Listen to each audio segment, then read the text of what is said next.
Back again. Look who's back. You know, you've been back from vacation for quite a while, and that's still our opening. Oh, I'm still on gone. Oh, okay. Well, yeah, I've been a little busy. There's stuff going on. All right.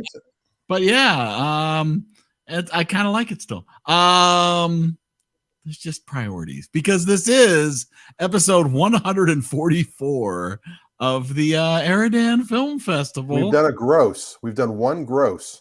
Is that what this is? This is gross. Yes.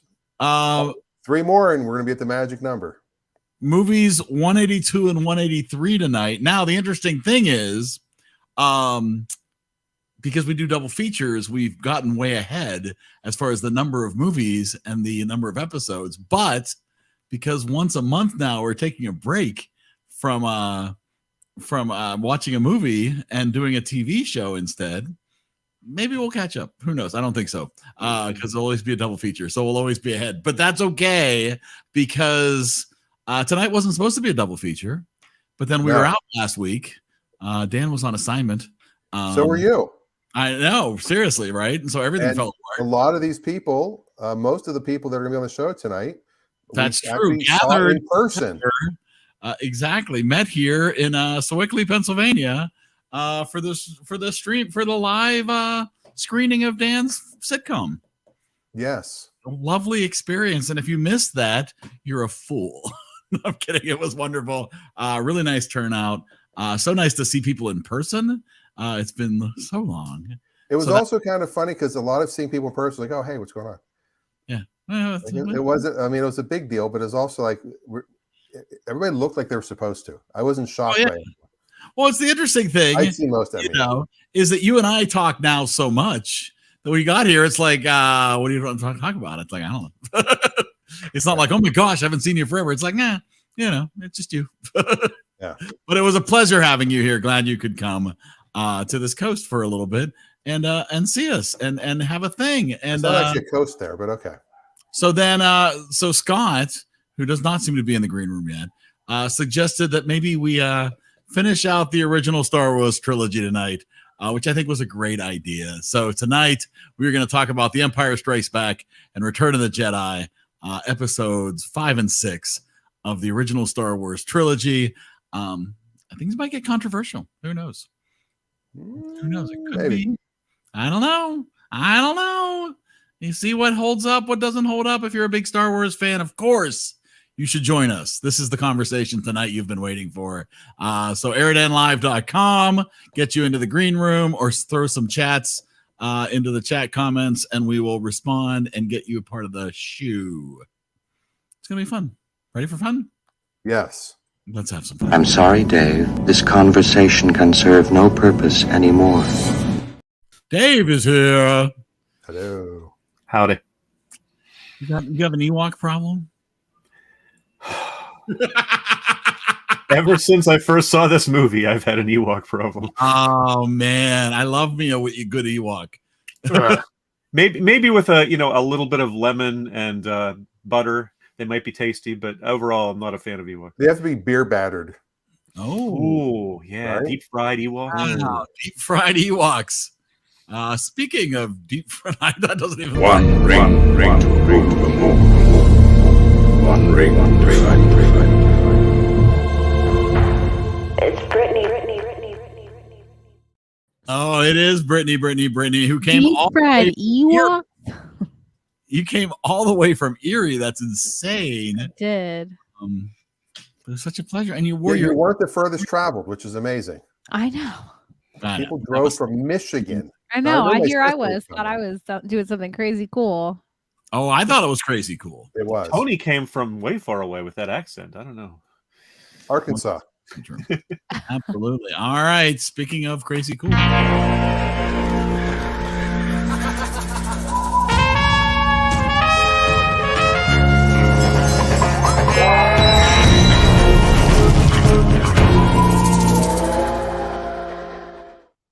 Oh, it's the writers. Oh, man.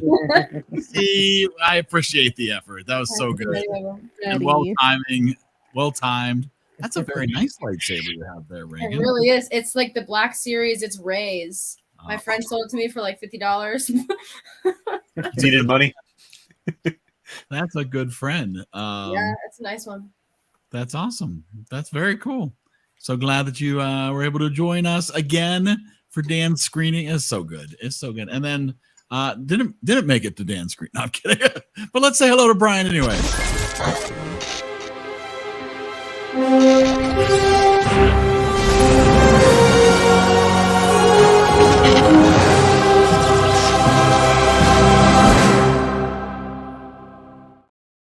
Brian. Howdy. I couldn't. I'm too far away. You're way too far away. You're in a galaxy far, far away. It seems like it sometimes, for sure. So Adam's here. He can do audio or he can just comment. Cool. Up to you. That is totally up to you, Adam. Whatever you would like to do, we are totally flexible.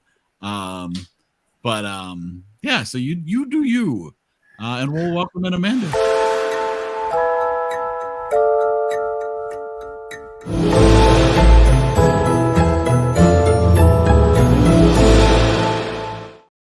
There's Amanda. How are ya?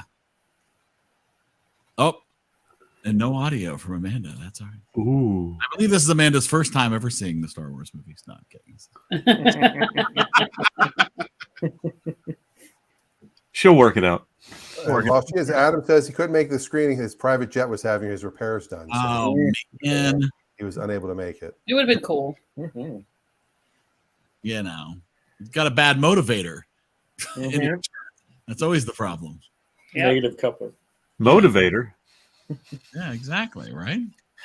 So, all right, let's jump in.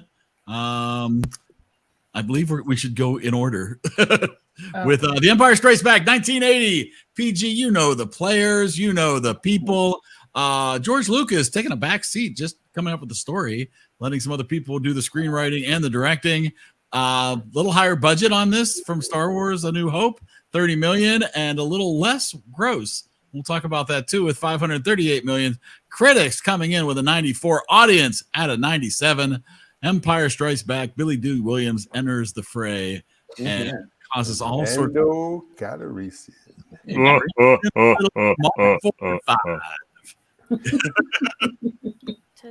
Test. There, we hear you. We hear you. Okay, awesome.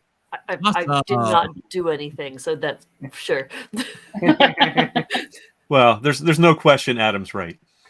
He picked this because he's a Star Wars geek and he feels There's some people for whom the first movie is a favorite, and I can certainly sympathize. But for me, The Empire Strikes Back is where it hits its peak. There's nobody who has Return of the Jedi as their favorite. I don't think. No. Me too, Brian. Yes. Return of the Jedi. We will get to that. Absolutely. So yeah, I was saying. So Dan and I were both 11. Actually 10 when this movie came out. 9. I hadn't turned 10 yet. Oh wow, look at that. You were but a baby. So I was very excited for this movie and very upset at the end because I had never seen a movie with a cliffhanger before that I would wait 3 years to have resolved. Yeah. So this was an emotional journey for me. This was getting you ready for Avengers Endgame. I was completely traumatized. I was blown away by the fact that I would have to wait for 3 years to find out what happened to Han Solo. That's rough. It was rough. Yeah. And I did not have the patience. 3 years when we're that age is like 30 years. Yeah, it might as well have been 30 years. Yeah.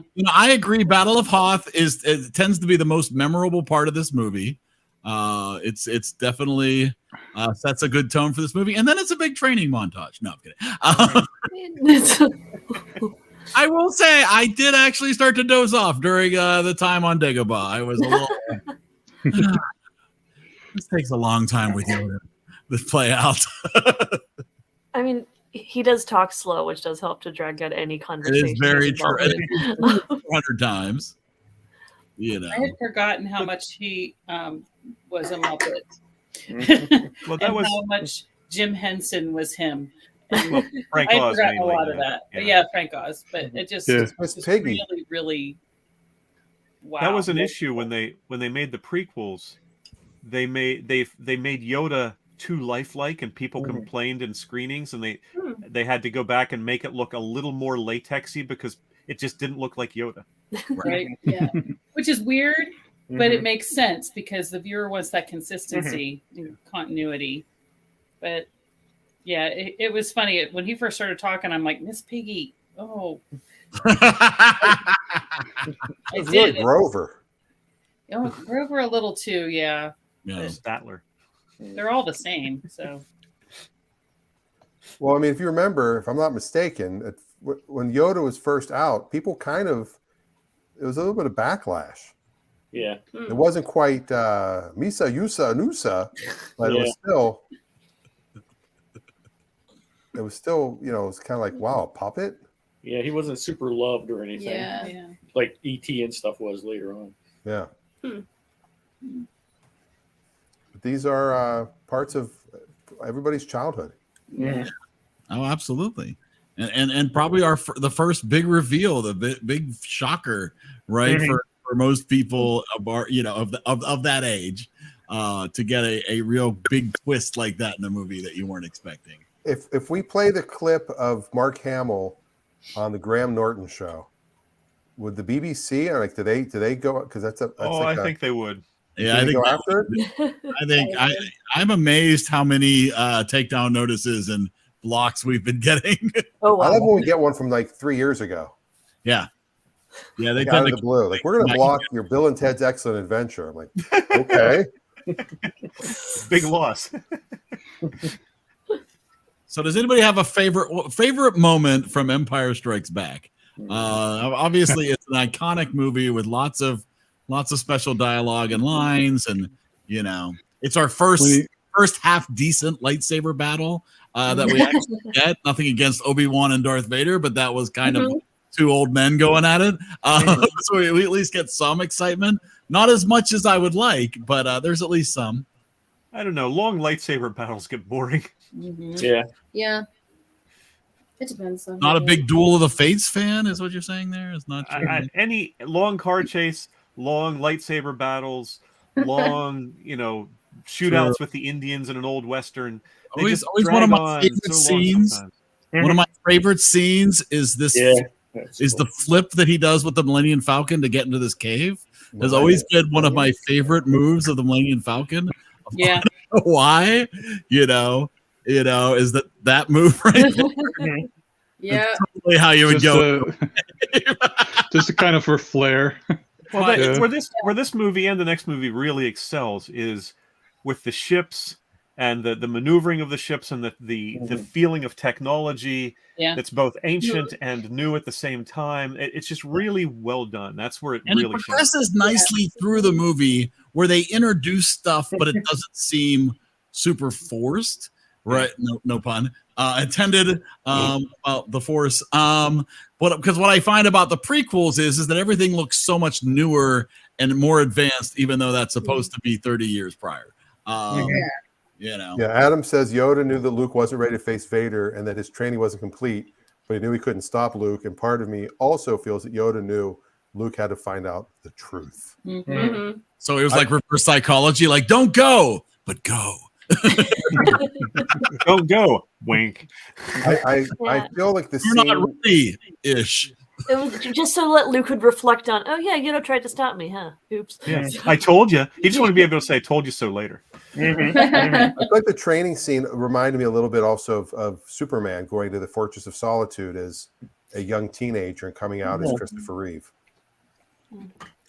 It did seem weird how much this movie manages to do a little bit of comic relief without feeling like it's taking you out of the movie. Like even such a small thing as when R2 falls off of the ship, and then the little periscope comes up, and it was funny, but it didn't take you out of the moment. Whereas I think in the humor, there's definitely humor throughout these movies. But I think it worked more in this because in some of the other ones it felt forced. Like the next movie coming up with the Ewoks, for example. Yeah, I was impressed how much of Yoda's training of Luke seemed to consist of him doing headstands. It seemed to be like he was upside down multiple times in this movie. yeah, that like 90% of training is just getting sufficient like blood to your brain. And you're like, oh, okay, I can figure this out. Ray never had to do one handstand. And that's why he was what he was. Yeah, I remember as a kid in this, I really did not enjoy all the stuff on Bespin. I found that whole part of the movie to just kind of be, and of course, you know, as a 9-10-year-old, it's a lot of character development and a lot of plot exposition and all this stuff happening that really, to me, slowed down the movie as a younger person. You know, now I can appreciate it and I understand it, but it's still never. Lando has never clicked with me as one of my favorite Star Wars characters. Nothing against Billy D. Williams. He was never a favorite, but I thought he filled the role that needed to be filled quite well. And I love the whole floating city and the whole architecture and infrastructure around it was very cool. Like his guy with the wraparound electronic thing was really cool. And I think Apple should come out with those. I think that would sell well. I would wear one of those if you could, you know. I like some of the visual effects, like one of the ones they talked about when Luke grabbed the lightsaber. They just had Mark Hamill throw the lightsaber, then they reversed it. Yeah, they do that in Chuck a lot. I like to watch back and I'm like, like yeah. There is some of Lucas's typical flaws in this too. Like his aliens always look like they're wearing carpet remnants. Yeah. I mean, it's just the which again gets worse in the next movie where you have an entire race of nothing but carpet remnants. But Lost Boys. His aliens, so many of his aliens look bad, to be honest. Yeah. Yeah. But is that him or is that the special effects people who? Well, it's his approval ultimately of all of this. I mean, he signs off on everything.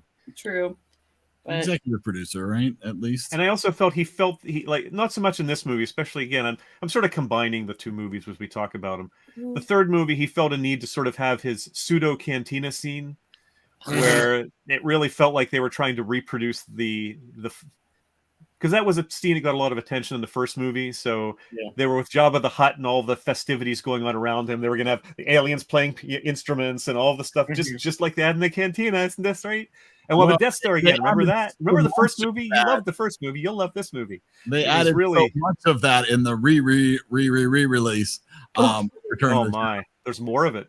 That scene becomes really, really unfortunate. So the parts that I disliked the least is the parts he expanded in his re-edits. Or disliked the most, I should say. Okay. Adam says the ending was depressing with Han being frozen in carbonite. Yeah. And Luke getting his butt kicked, but alas, the title and the setup for the Jedi. Yeah, it was depressing, but it's a great setup. It's a great movie. Yeah. I mean, it's sort of like calling Tony a bad character in Dan's sitcom because he's sort of the villain, kind of. No, he's not a bad character. He's the villain. It's you set it up, you create the tension, you create the you need cliffhanger, as Eric said. It also was interesting because the movie had a cliffhanger beginning. These movies make no effort to recap anything. It's just like, you've seen the first movie, just go. You've seen the second movie, just go. Although I felt that like the third movie did that a little bit more because there was a point early on that I noticed where it felt a little bit. It's like, we have to go rescue Han because he's kept trapped in carbonite. There was some like very clear statement at the beginning of the third movie that was very much like, hey, reminder, we're going up. Yes. That's right. Yeah, Well, so I think by the third one they maybe tried to. There's all the scenes where C-3PO is repeating what R2-D2 says. Like, no, R2, we shouldn't go down to such and such planet. No, R2, just because we can't understand what he's saying, so you have to have C-3PO repeat everything. And I guess the opening, like the title scroll of the second one, kind of filled in because it was kind of like after the destruction of the Death Star. So it did kind it's of more like, filling in the gap than recapping anything from the first movie. Sure, but they at least kind of remind you of like the key pieces that are going to be. By the way, 3 years ago, in a theater far, far away. Yeah, exactly. Now, this one, we watched them out of order by my mistake. Oh no! Pretty fun. So we're like halfway through. We have an hour remaining of The Empire Strikes Back. We've seen them all. Yeah, Yeah, but yeah. it's been a while. It's been a while for me having seen Empire. It's been a long time, but it's shiny. Yeah. The filming is really lit in a pleasing way to me. I don't know if it's if anybody else thinks that, but I just think it's shiny and I like it. Speaking of shiny, Uh-oh. Oh, could it be?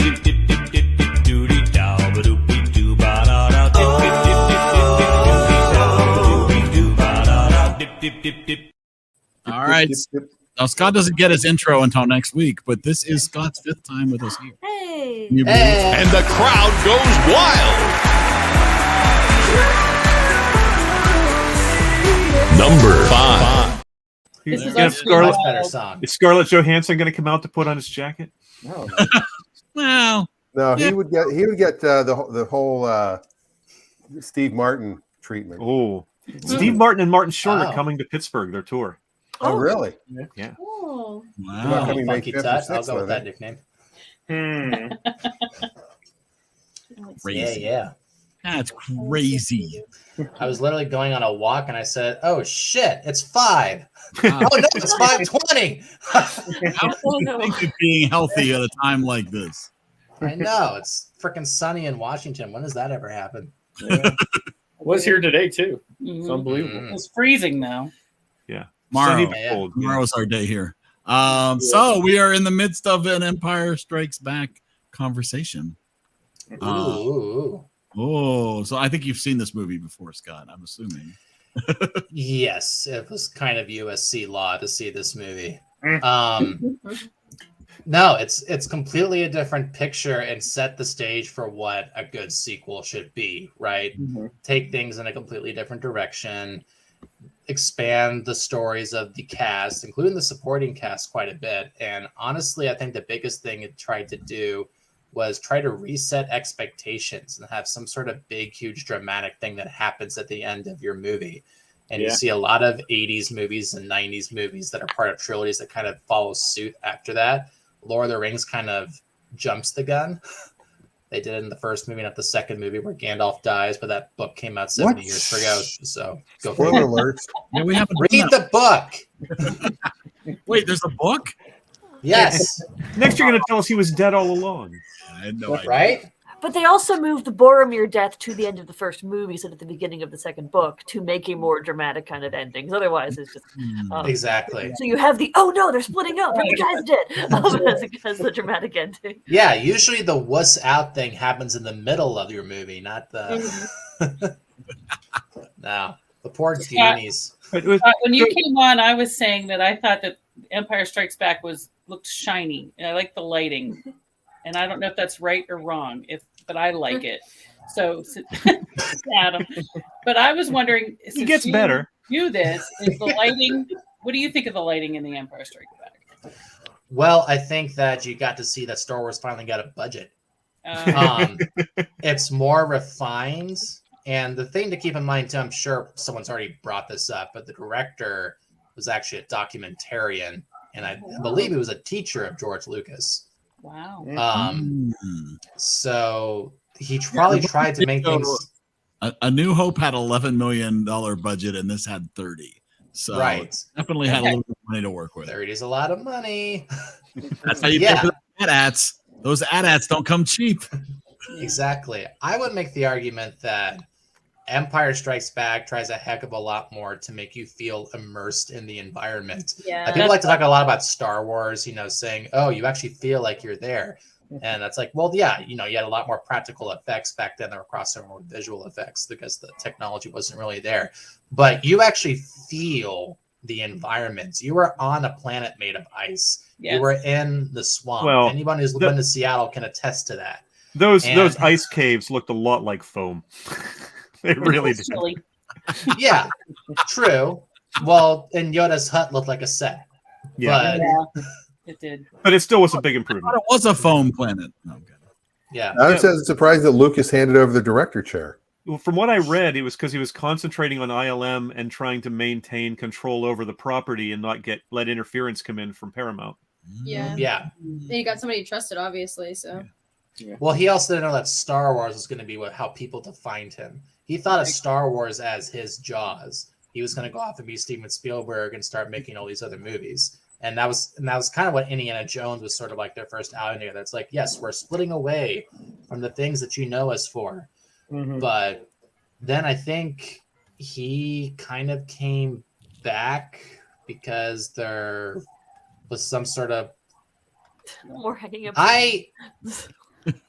Okay. I mean, that looks as good as anything I've seen in a Star Wars game. Yeah. Oh. The Bumble.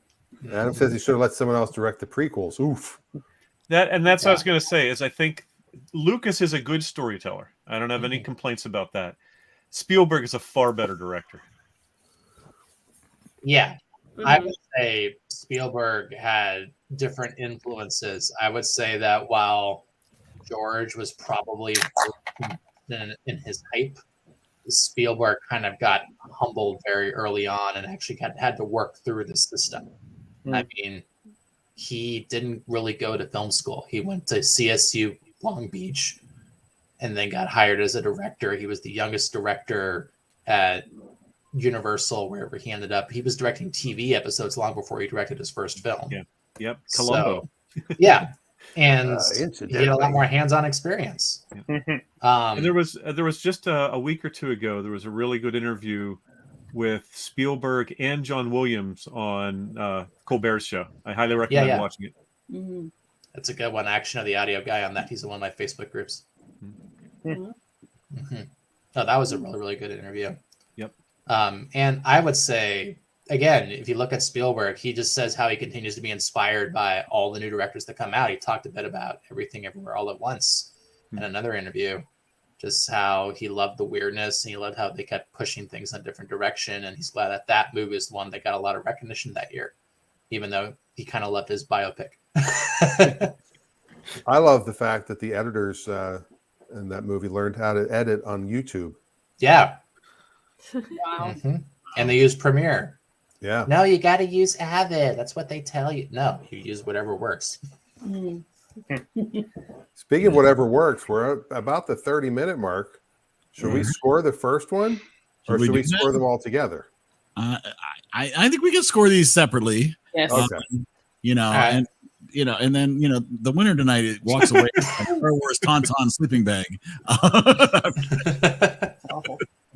No, but how does it smell on the inside? Wow. There's balloons in there. Outside. Depends on how It many keeps you people are in very there. warm. All right, let's give a rating. Wait. All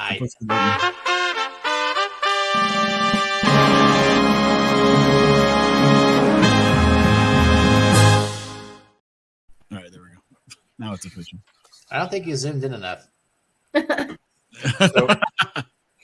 So Adam picked it. It's new EriDan 3D. In 3. Adam picked it, so we have to wait for him to give his first, I guess. Oh, okay. There we go. Boom. Whoa! Hello. Yeah. This is no stormtroopers or troopers. Super Troopers. Super Troopers. Is this our first one? Adam from I believe. I don't think Adam's ever given 100 before. No, This is his first time over 80. Verifying. Oh, yeah. Oh no, he's at the 90. No, he's got some other high ones. This is definitely Adam's first 100. I'm not going to score it as high as Adam, but I agree this is the best Star Wars movie. It has the advantage of having had the main characters already introduced. I know I've had discussions with people before who'd say, "Oh, Toy Story 2 is better than Toy Story," and I get that argument, but it's because Toy Story already set the groundwork for you. Yeah. You don't have to spend so much screen time introducing the characters. So this has that going for it.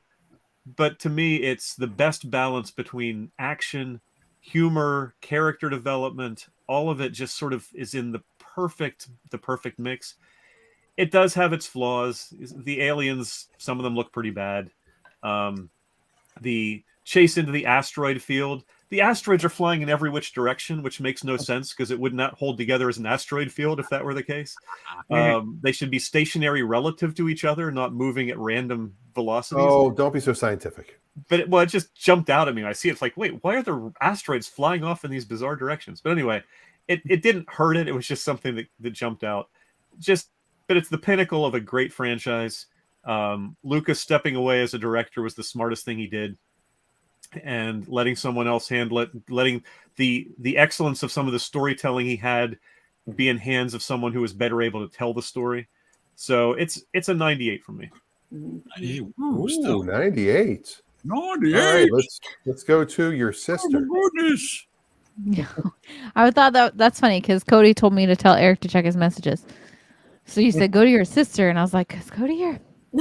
He's not here. I don't know where he is at. I definitely like this one better than the first one. I don't know though. 92. 92. All right, 92. That's a very reluctant sounding 92. Well, I have to remember because there's this one, and then there's the next one, and then there's the the other ones, and fair enough. All right, let's go to the Rider. Rider Town. First. Okay. Yeah. So, yeah, I remember waiting 5 years for this to come out, and then when I finally see it, it's not like a great victory at the end, so you're kind of let down. But it did set up the sequels down the road to be for the next sequel really well. And really up to that point, there were sequels for movies like The Godfather and stuff like that, but this was probably the first one that really set up some sequels where you had more than one that were actually all good. And actually, I even used this in my sermon that I went to watch Star Wars and how it was great. They won, and then you had the next movie. You waited 5 years and it comes out and it's like, oh wait, what's wrong here?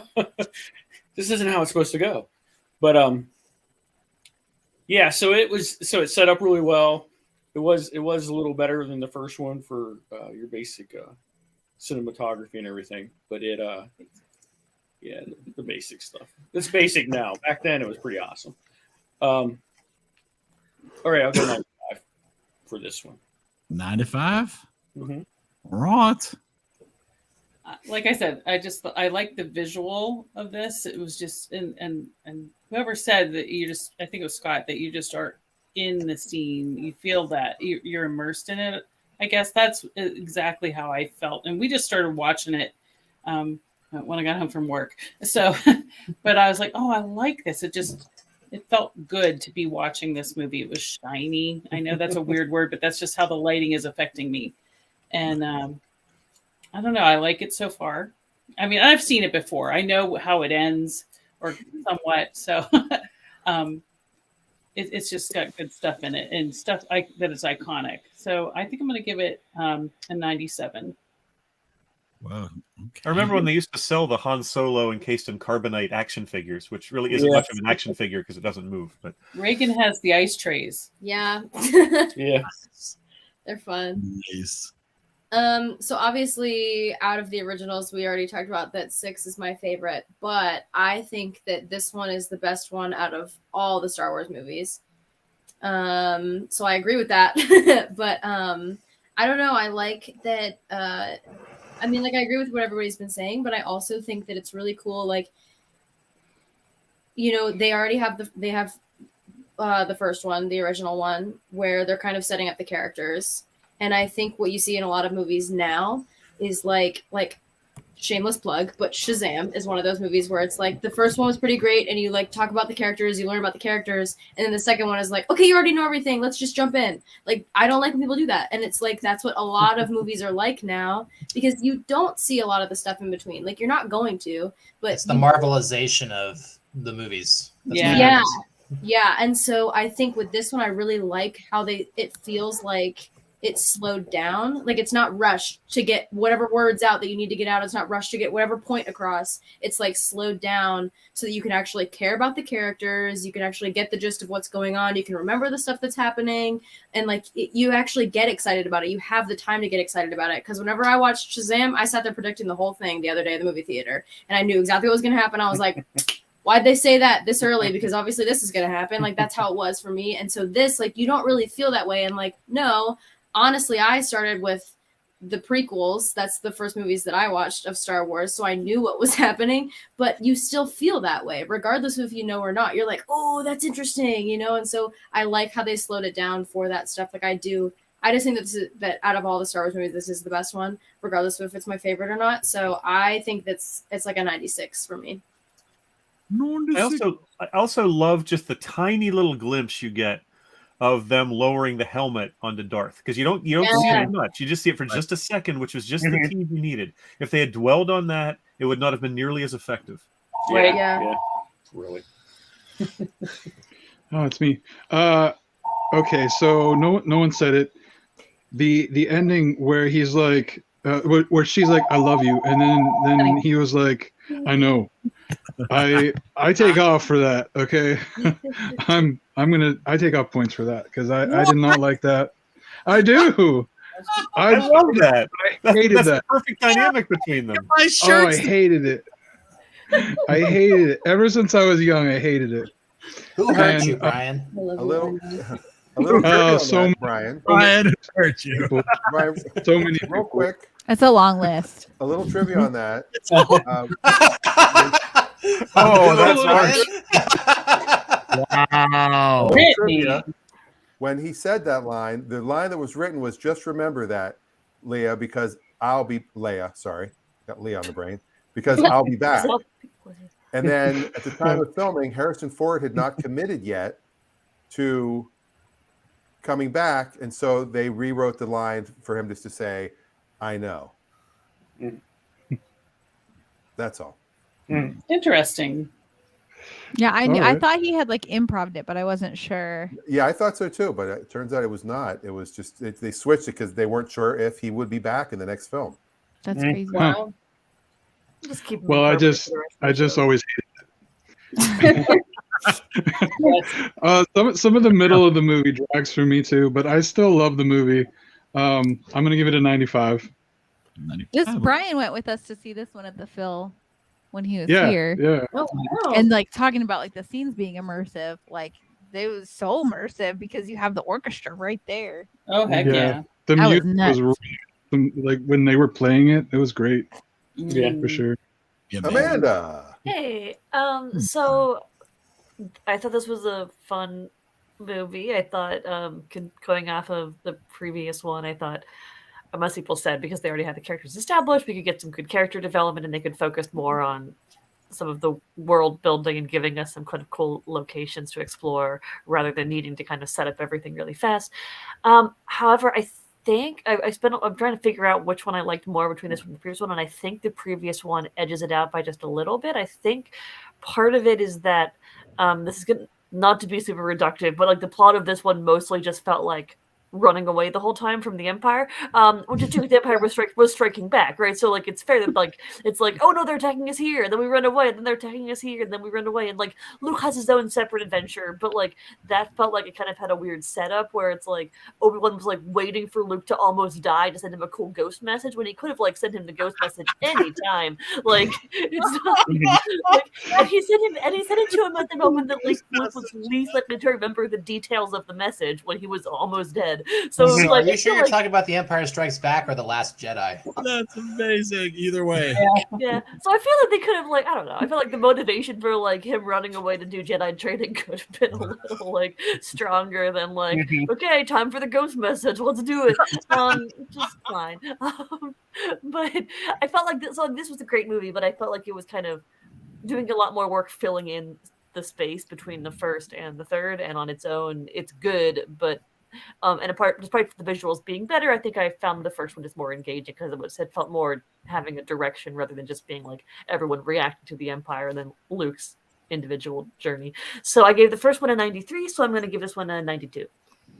92. Oh, drastically different. I know it's way worse. Aw.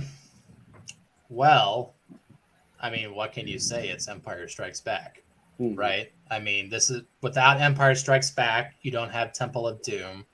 Without Empire Strikes Back, you don't have the Back to the Future trilogy. Just proving that you actually can make a really great sequel to the best movie, the biggest movie to come out that year. Yeah. Jaws couldn't do that. You could argue that Godfather kind of did it, but it was already a book, so it's kind of cheating. Yeah, it had a huge impact on culture. I don't think anybody wanted to use the Force until they saw this movie. It was just kind of like some voodoo mind trick before that. And I mean, on top of that, you just can't deny the fact that it's just such an easy, simple story to understand. I kind of feel like, there's two kinds of movies. There's water movies that anybody can digest, and there's wine movies. Like Godfather Part 2, that's a wine movie. You have to be someone who likes a really solid art film to enjoy it. I feel like anybody can get Star Wars, and anybody got that sequel. And yeah, there are definitely lesser Star Wars movies than it. But to say that it actually made people start taking that series seriously is an understatement. It was fun popcorn fluff, and then it actually started evolving to being really about characters and the hero's journey. And even more than that, you can be a hero and you can still fail, but it doesn't mean it's the end. As long as you did the right thing and had the right people behind you. So it's a great lesson there. Honestly, easily one of the top sequels ever. I'm going to give it a 99. 99. Those balloons. Man, oh man. Cody's giving it a 94. A classic movie, to say the least. CGI He's actually watching on his big screen TV. Cody hasn't given us a score since what was that? The beginning of December. So Cody hasn't been for a while. So great to have a score from you, Cody. He loves how they didn't rush, like it was already said. Yeah, the pacing was perfect in this movie to me. Speaking of scores, we haven't gotten in a while. Mike Menza gave a score online. What? He said he's at work, so he commented on my page. He gives this a 98. Woo! I gotta find his column. Speaking of the olden days, yeah, you find his column. It's in there somewhere. Yeah. Mike hasn't given us a score since 2021. I can't even. It's been so long. Yeah, it's been what was it? It's been a long time. Just say that. It's been a long time. Been a long time. Been a long time. Yeah, this is as far as sequels go. This is like the gold standard. Do I like Back to the Future 2 better than the original? No, but I think Back to the Future 2 is a fantastic sequel. So, and I don't like the third one as much. So it's really weird. It kind of falls in the same category. I don't remember what I gave Star Wars, even though it was just 2 weeks ago. You gave Star Wars a 93. Oh, this was better.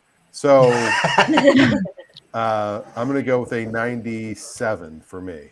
Wow. Yes. Well, that's we haven't heard from your mother, Dan. Is Susan around? Mother. And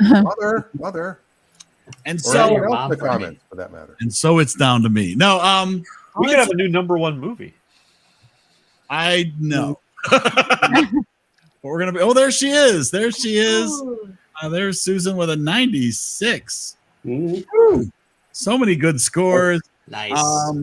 And now I'm gonna change. No, I'm kidding. This is a great movie, obviously. Do I like it as much as the original? That's a great question. Do I think it's I mean, I feel like there are some flaws with this movie, and there is some things that I don't think held up as well for me.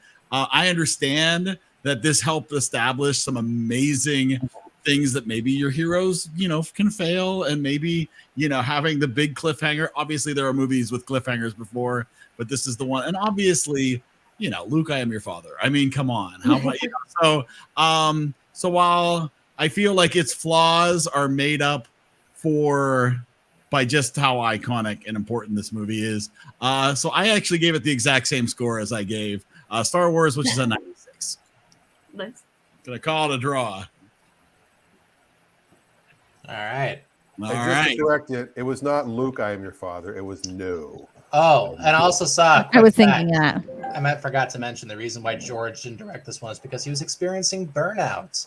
Be healthy, guys. Don't push yourselves too hard. I should quit my job. Yes. You should. Right now. Just let Someone someone else that. correct your next life. Yeah. hire somebody else to handle that for you. All right, so we're gonna move on 10 times as much. to Return of the Jedi 3 years later, starring pretty much the same people.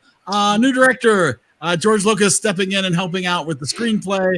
$33 million and $475 million on the worldwide gross. Each one of these has cost a little bit more and made a little bit less. The critics coming in at an 83, the audience at a 94% for Return of the Jedi. So here we are to finish out this original trilogy. And I'm with Reagan. This is my favorite of the three. I was 13, and here comes Luke as a total badass, and I'm ready. You know, so for me, the scene on the barge is just like I'll never get over how perfect that all comes together.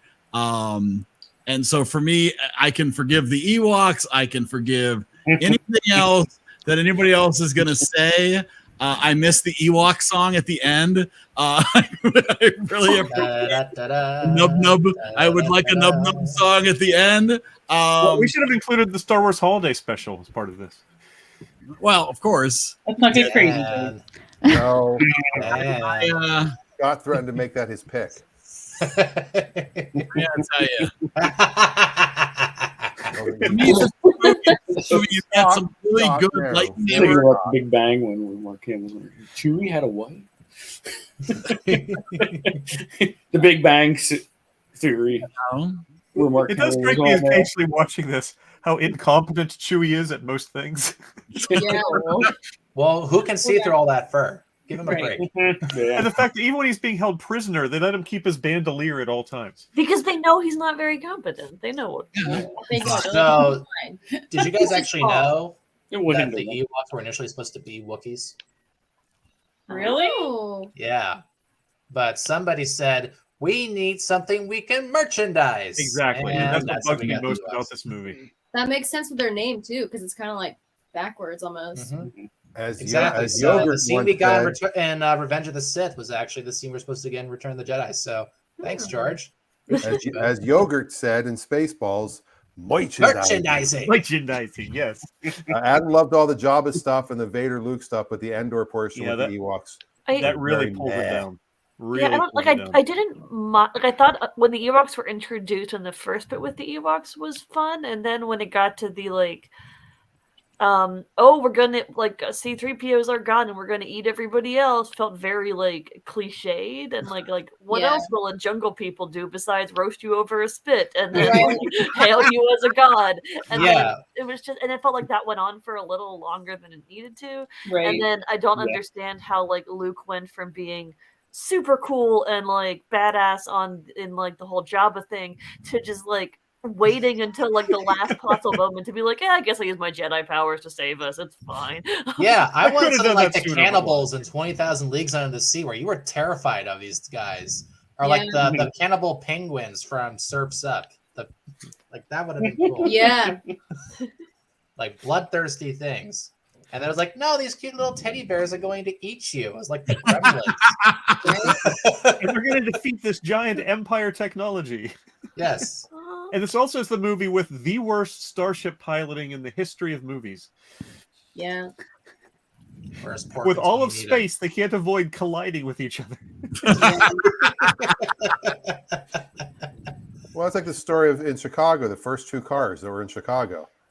All of Chicago, there were only two cars, and they wrecked into each other. See, they had to show how incompetent the Empire was so you could believe they were beaten by Ewoks. Exactly, right? Bunch of buffoons. It's an analogy for Vietnam, guys. I said this last time. Oh. They just took it way too literally in the third movie. This is the way.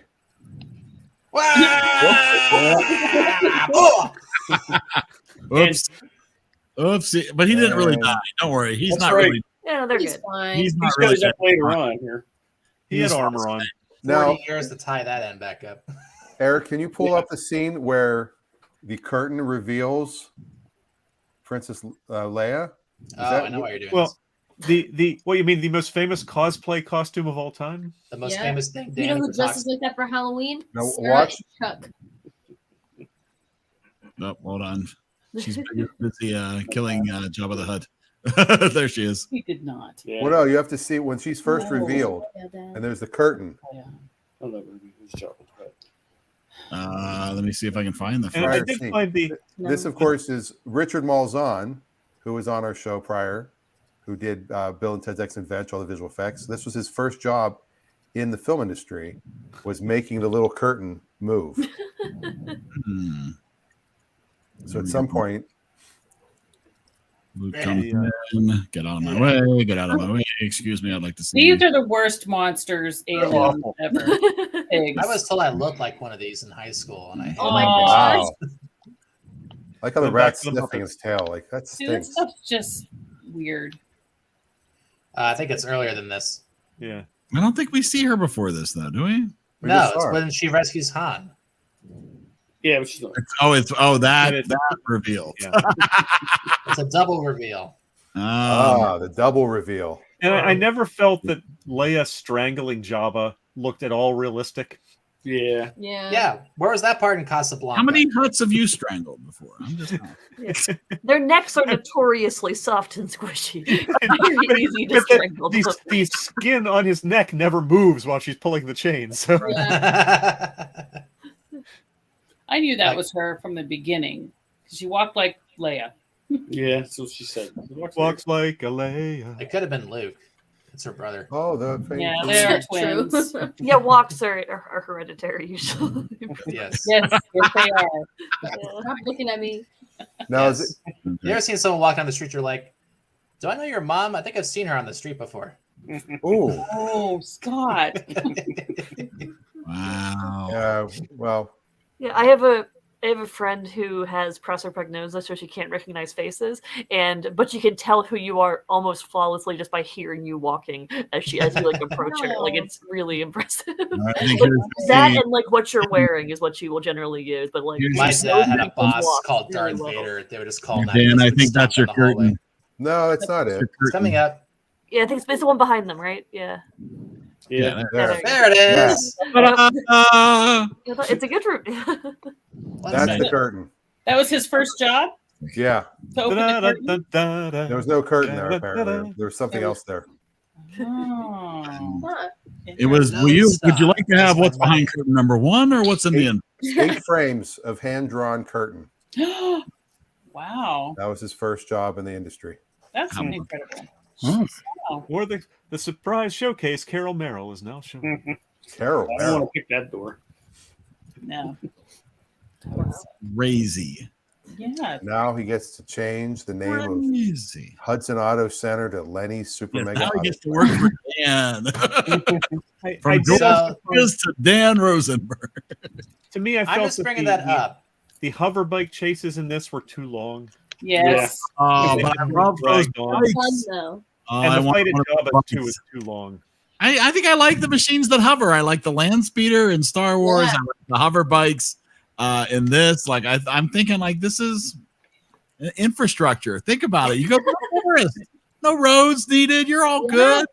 Well, also for all of the Empire's incredible technology, they apparently never heard of center of gravity because they build these massively tall walking things with all of the weight at the top that people could just topple with ropes. It's Well, that was the last movie, right? That was last movie too, yeah. first Oh, no, one, he walks yeah, bring there one was down in this just movie. stuff then. I think it happened I think it's in in both. both.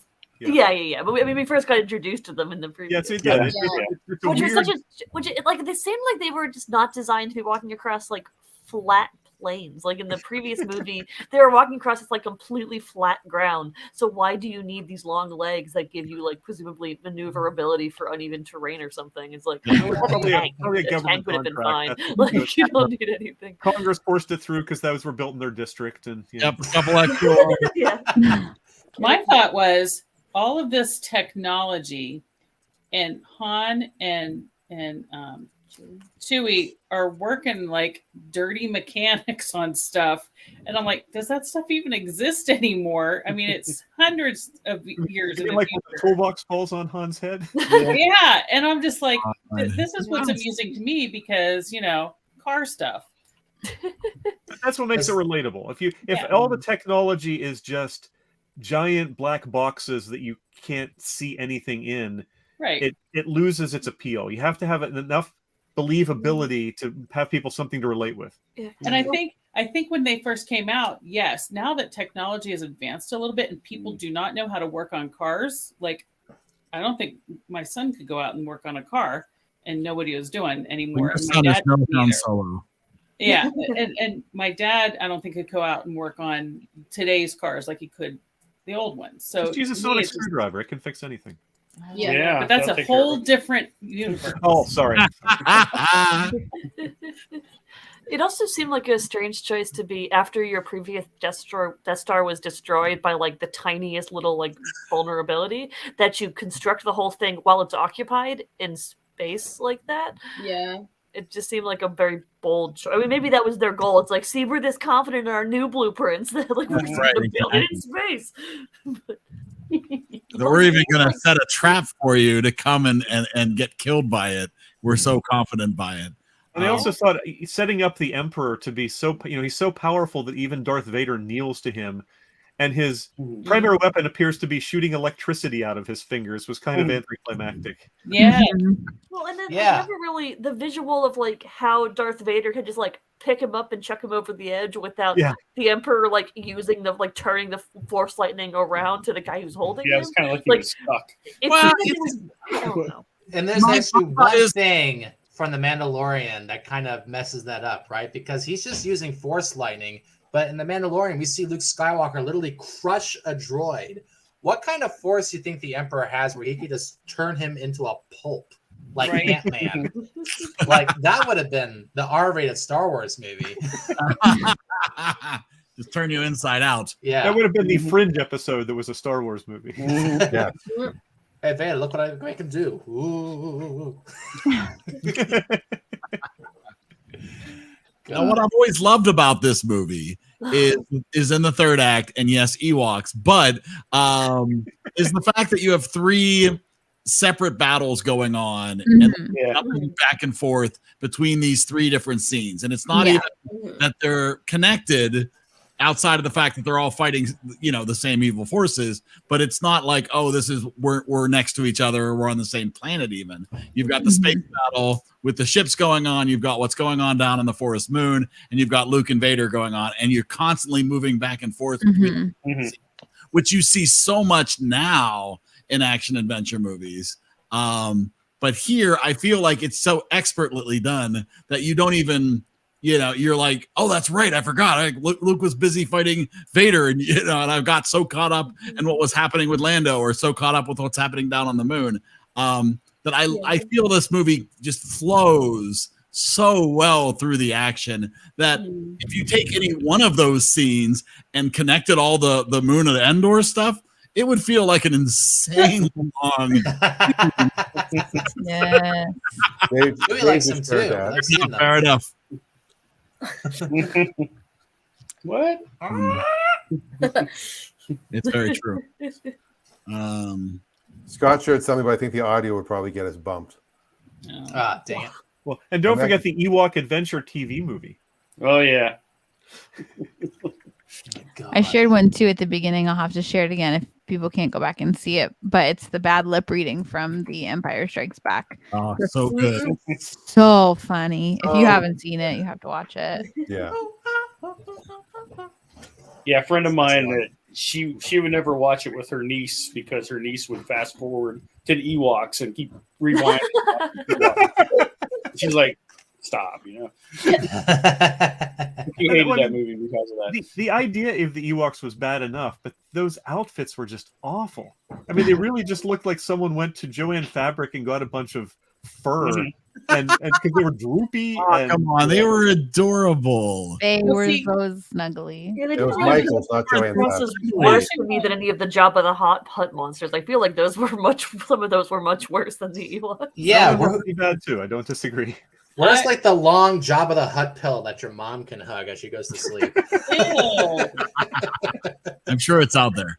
Jabba the Hutt beanbag chair. The Ewoks last night when we were watching all the stripes and everything, I said they remind me of the Lost Boys from Peter Pan. Yeah. I can see that. Because they were acting. There's that. Wow. Dustin Hoffman as Hook in the Ewoks movie. That would be great. Al Pacino. Yes. And Robin Williams as Luke. Whoa! I can use the Force, guys. Oh, Mr. Happy. You're my dad? Oh, could have seen that. Oh, shoot. Oh my God. There you go. It's like a snowman with a tree stuck through it. Yeah. It was good. Oh no. Oh man. Just put a Santa hat on it. It could be a great Christmas decoration. Yeah. It's time to rate this one. I'm sure you could 3D print yourself a life-size Jabba the Hutt if you had the time. And money. Oh gosh. With the real chains, you can pretend to choke him. All right, Scott, you're the one that recommended this, so you get to throw out your score first. I get to throw my score out first. Yeah, you're the one that recommended that we surprise. Wrap it up. I'm not crazy. I'm just ahead of the curve. Okay. Scott, you're kind of like an Ewok right now. I was gonna say The beard's kind of Ewok-y. Scott has left the chat. Wow. Scott's going to be clean shaven next week. Should I have this on my Tinder? That People you're- say I look like an Ewok and I'm just as cuddly. That and your USC MAGA hat. You did. Oh my God. This is maroon. That hat is for morons. There's a Moron, difference. maroon, whatever. Where'd you go to school? Okay. I'll be speaking where I went to school. Go on. So, give me 20 years. Return of the Jedi. You know, it's obviously the least impactful of the 3 Star Wars movies, the original trilogy. What I kind of like about it is that that point, it just knows that it has to be big.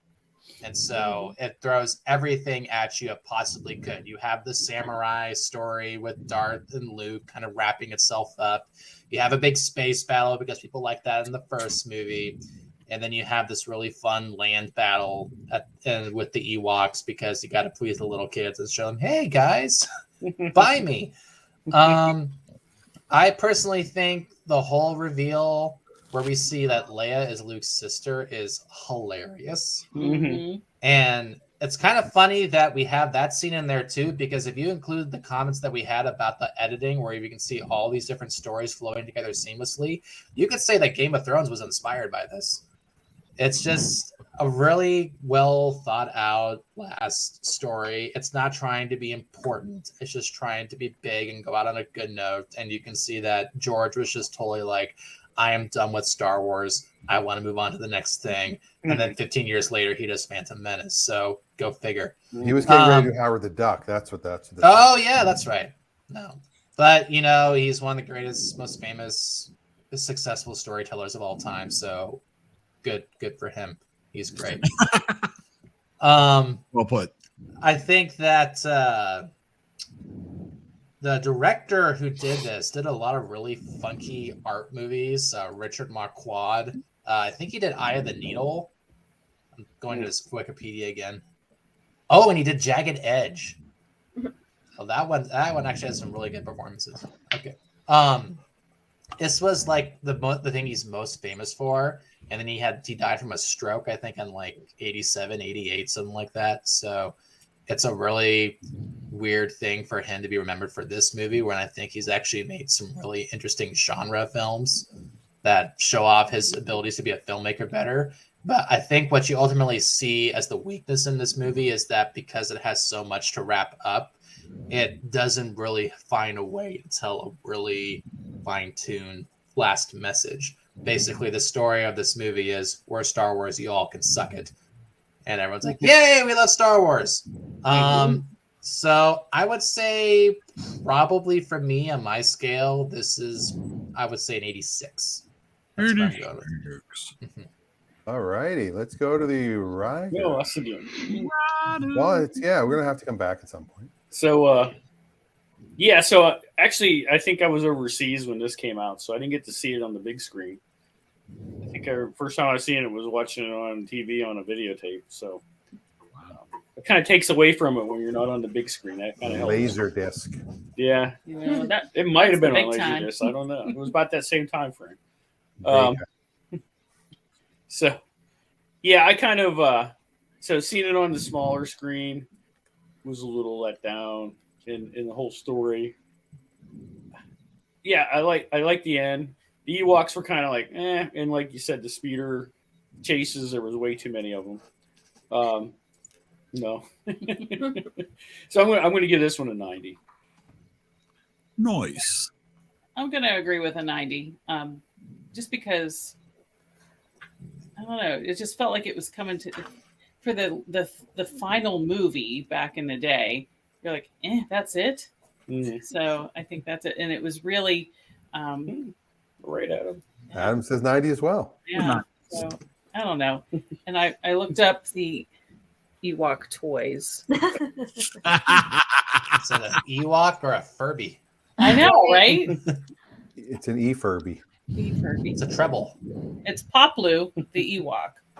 Poplu. Oh my Poplu. God. So you pop him and he turns blue. Anti-Ewok. I can't even believe it. I'm not anti-Ewok. At least they had. It's so offensive. Okay. At least they had the guts to have Chewie eating a porg when they first came out. Yeah. Yep. I don't know what that's all about. Oh no, that's not going to get us copyrighted.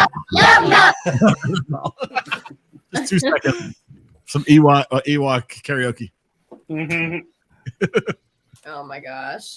Okay, so obviously, like I said, like the Empire, it's not gonna get as high as the Empire Strikes Back because like that is we already talked about it, but this is my favorite of the originals, and I think that the story isn't all there. I think that exactly like Scott was saying, like they toss a bunch at you at the same time, and like for me that's really great, like in the middle of it, but then like at the end it's like, what? Wait, what happened? Like, well, I'm your sister, surprise, that's it, cool. The Ewoks are having a party, and somebody like Anakin shows up in the new like in the ones like that's what it is, you know what I mean? It's like that's just kind of how it is. So I agree with that, where it's just kind of like there's a lot of stuff and they're kind of wrapping it up. And I do think that because after that, and like I grew up in a time where I was like we were getting more movies, so I guess it didn't bother me as much as it would if it was like the final one, you know, whenever it came out. So I think it doesn't affect me as much, but a lot of the stuff in it just like soothes my brain a lot more than feeling claustrophobic in space.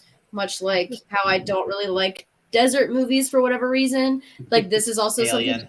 Yeah, like space doesn't really get me either because it just is all dark all the time, and it's like, oh my gosh, like we're in a spaceship, I can't do this, and so like that's just how I feel a lot of the time watching the movies, and so I think that having them, where they go to all these different places, they go. So we'll do submarine movies next. Das Boot. No, I will not be there for that. But, like There's a a scene Titanic, where I they can't running watch out of air. Titanic. You'll love it. Oh no, Titanic was a lot. I can't do it. But anyway, so this has We'll do the some cartoon movie like, with the rapping dog. Sorry. This has so many things that I like, and I think that I'm not like the biggest fan of the Ewoks, but I like whenever they're in Endor the most, and part of it is because of the speeders. Like I think they're so fun. And this summer, like we went to Ohio, me and my friends from summer camp, and we actually got on these like electric bikes, and we were like zooming for like 9 miles through the woods, like on these trails and stuff. And so it reminded me of that. So it's like that kind of stuff really gets me. Like I like that kind of thing, and it's light. You're outside in the woods. Like it's all great. So there's just so many different pieces of this movie that I really enjoyed, and for different reasons. And like I said, I watched the prequels first, so obviously I knew Jabba the Hutt. I knew those characters more. So to have more of those in this one, I think I liked it a lot. So there's just personal reasons why I think it's my favorite one, but I do agree that it's not as it's a little subpar, and I think that it's like a 92. 92 says you. Brittany, what says you? I think I definitely have to agree with everything that basically everybody has said. This was again one of the three that I watched in English in high school, so that was my first experience with these three movies was high school, and having to track Luke's heroic journey and all of that. So that was like just a super like I don't know, it was neat. It was a fun English class. I paid a lot of attention. But I think this one wasn't my favorite of them. I didn't mind the Ewoks so much. I didn't mind them so much at the beginning. Like they were cute, but then I think they kind of got like a little bit overdone toward the end. Like they made some of the things were like a little bit too outrageous. Just super goofy. I think I will go with a 90. If it wasn't for the Ewoks, we wouldn't have the Minions. Just remember. All right. It's a very good point. Laser brain. Laser. Yeah, what a great insult. It's a good movie. I don't want to pull it down with my critiques of it. I stand by, but that doesn't mean I think it's a bad movie in any way. I think it just falls short of what it could have been. Sure. And falls somewhat short of what was set up for it in the prior movie. It needed to tie off things, so it sort of had its hands tied a little bit. Some of that was a little overdone, though. I didn't need to see the Force ghost of Anakin at the end. That was just cheesy. It was, and remember, and I've already kids, you said can kill about tens of thousands of people and still get back to heaven if you just kill one person. Kill the right person, I guess. Yeah, just kill one extra big person. deal. One emperor is worth 3 planets. And there was certainly a bit of a feeling of deja vu with this movie. Like, hey, let's build a Death Star. You know, there's we got to go blow up the Death Star. That's our primary goal. And so that again, it wasn't as original as the second movie. The second movie had more good ideas in it than this movie. This movie was taking the ideas from the prior movies and finding a way to put a bow on them. And it didn't do badly at that, but it did it. It had enough things that made me pull it down. And the Ewoks. And that's not a revisionist memory. I remember watching it in the theaters and going, what is this? It was just such a letdown from what Empire had set up, and they resolve it with teddy bears. I mean, it's just the equivalent is like the Temple of nasty. Doom Indian kids. Like it was just so that pulls it down, but it's still a successful conclusion to a great trilogy, and so it's an 88. Yeah, an 88. Ewoks. What if the Ewoks were all Jedis? That would have been keepers. That's a great cheat code. All Ewoks Brian? I would play with that. So I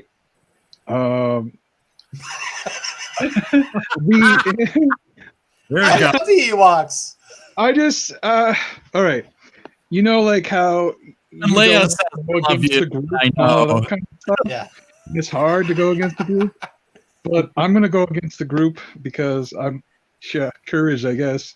I love the Ewoks. I love them. I think they're cute, and I thought they were hilarious when I was younger, and I still do.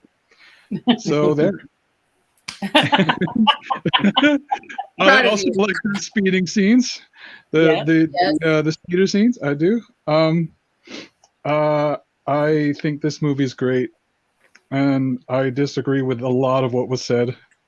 So, second, how about that?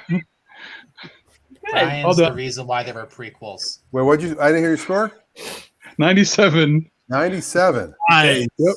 All right. That's higher. Oh my god. Now, did you take points off for Leia saying "I know"? No, I was gonna. I didn't.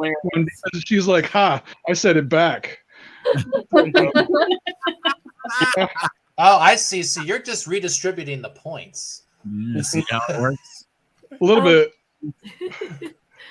So for me, this movie was a bit of a strange one because I felt like the really good moments were kind of some of the stronger highs of the trilogy, but then it had a decent number of weaker moments. So for me, it's a question of kind of where does it spread average out to.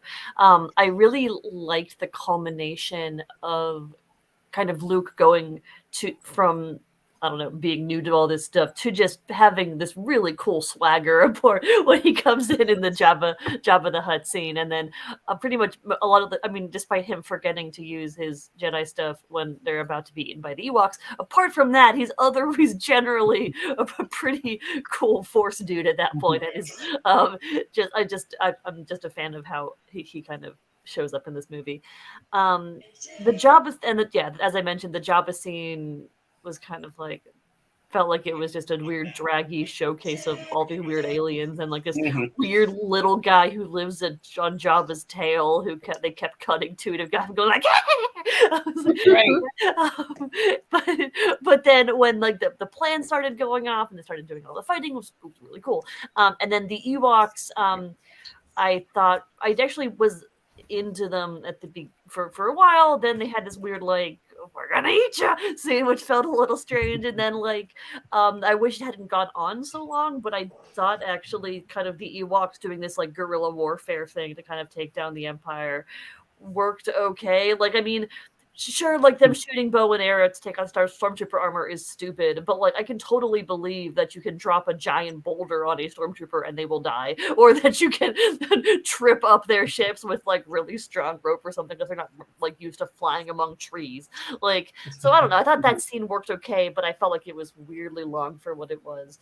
I thought apart from just Luke being really cool, I thought it was a lot of showcasing the rest of the rebellions, having this kind of cool cohesive planning. Like, as people mentioned, the multi-stage fight that was being cut through at the end, I thought it was kind of while the second movie was about everyone trying to run away and not be brutally murdered, Thurman was like, okay, we're going to regroup and we put together these really cool like plans and then we execute them. And sure, things don't go perfectly, but in both the Jabba scene and then at the end, I thought that was very satisfying to kind of watch them come across as fairly competent and earning their victory at that point.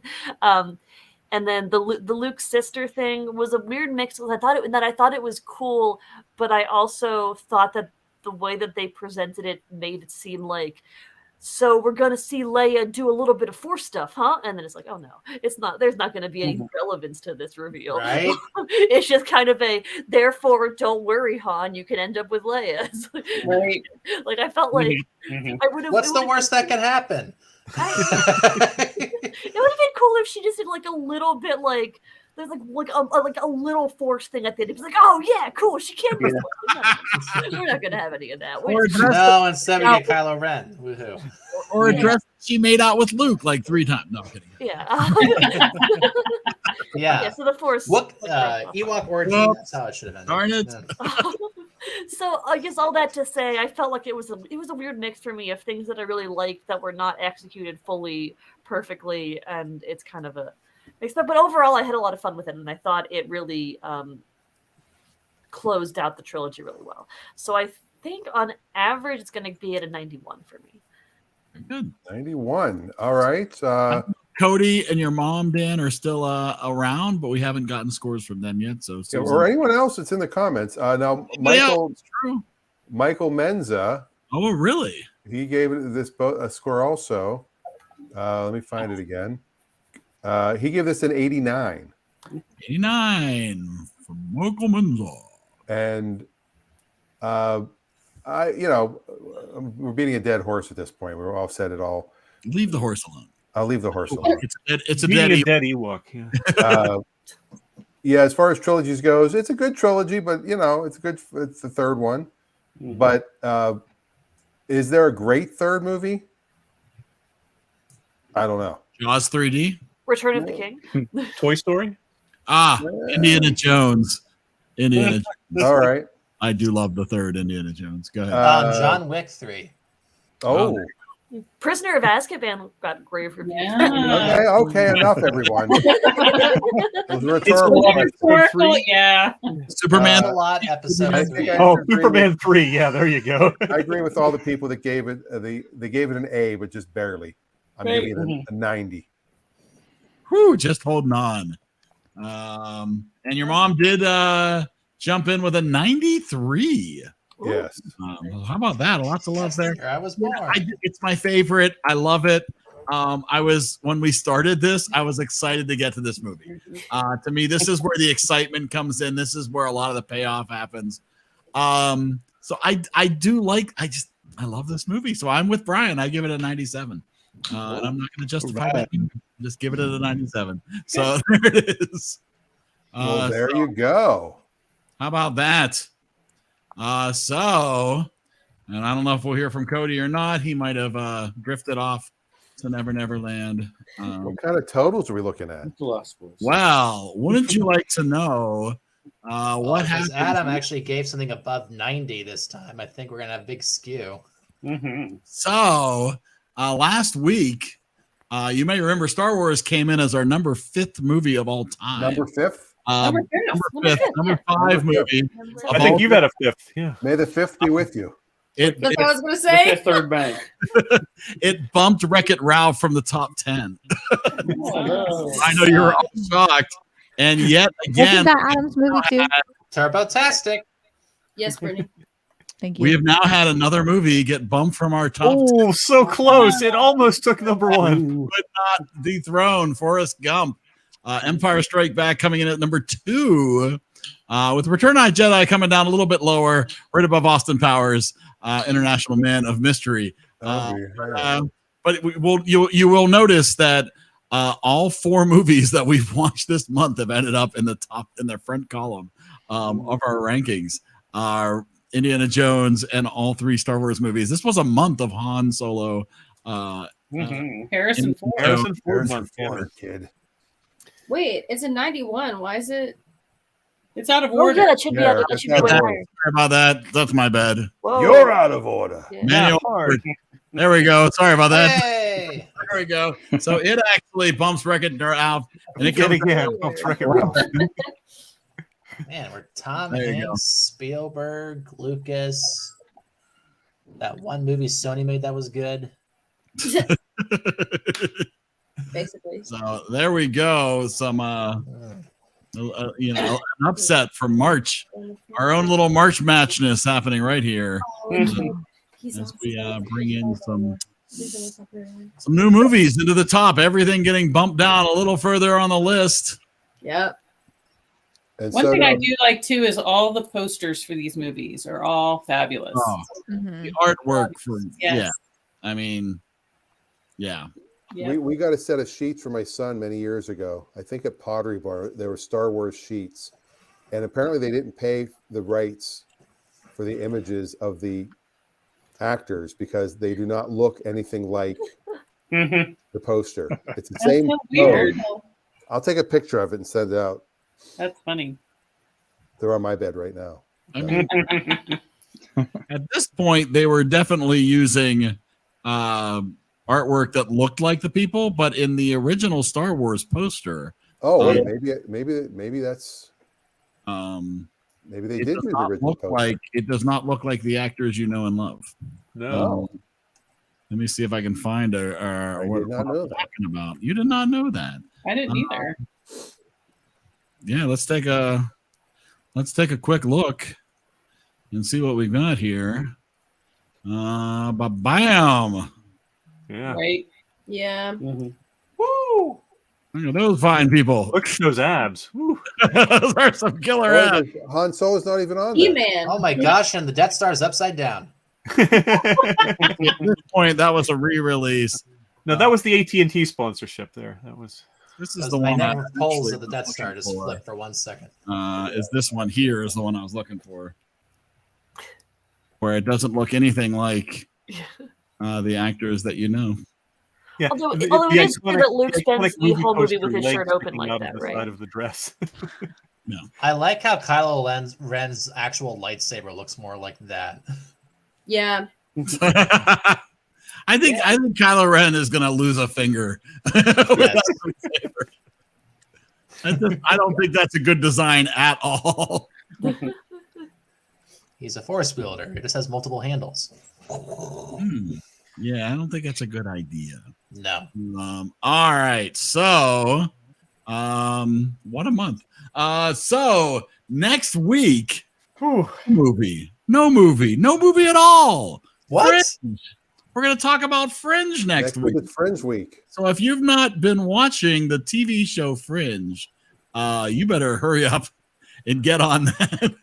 Because next week we will be talking exclusively about the TV show Fringe. I forget the late streaming. Colonel Broyles.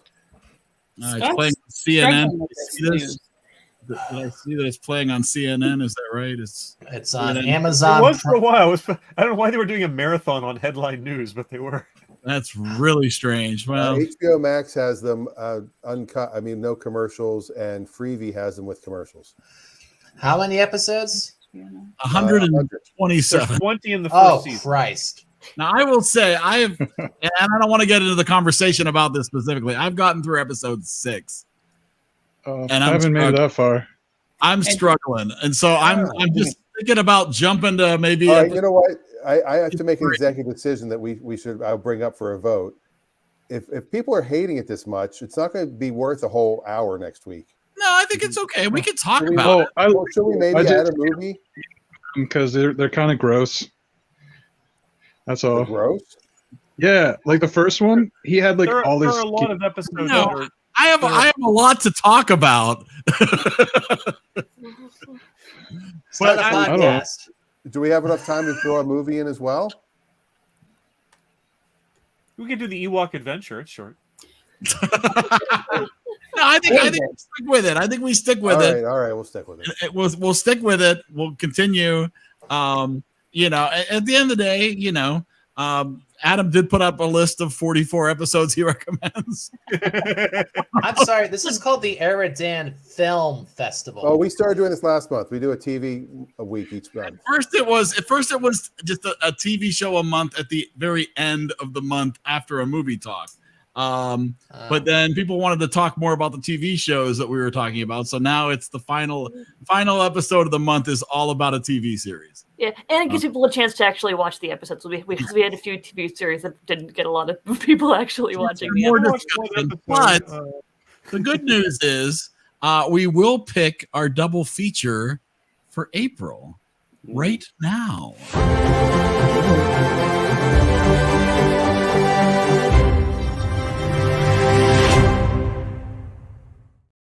All right, so now I do have another programming note because I won't be around the first Monday of April. Oh, I will be in England. Wow. Well, that's right. You're in London. I'll be in London. I mean, I'd probably get in trouble, but I mean, I don't know what time it'll be. It will be 8 o'clock in London. It'll be 1 a.m. Oh, maybe I could do it. I don't think that's a good idea. Do they have internet Sure, I'll there? be up. Well, Ethan's there. It's gonna be Dan under a blanket, like trying to be super quiet. No, I'll be down in the lobby. Yeah. It's like a pro London movie. I'm sure London never sleeps. Either that or it's a triple feature, and we'll push it back to the next week. London has fallen, or whatever it is. Yeah. V for Vendetta. We'll make you choose 3 movies of you have to choose a trilogy. I am going to see Sex and the City too. I am going to see Back to the Future. I'm with Reagan. The musical. I heard on it. There.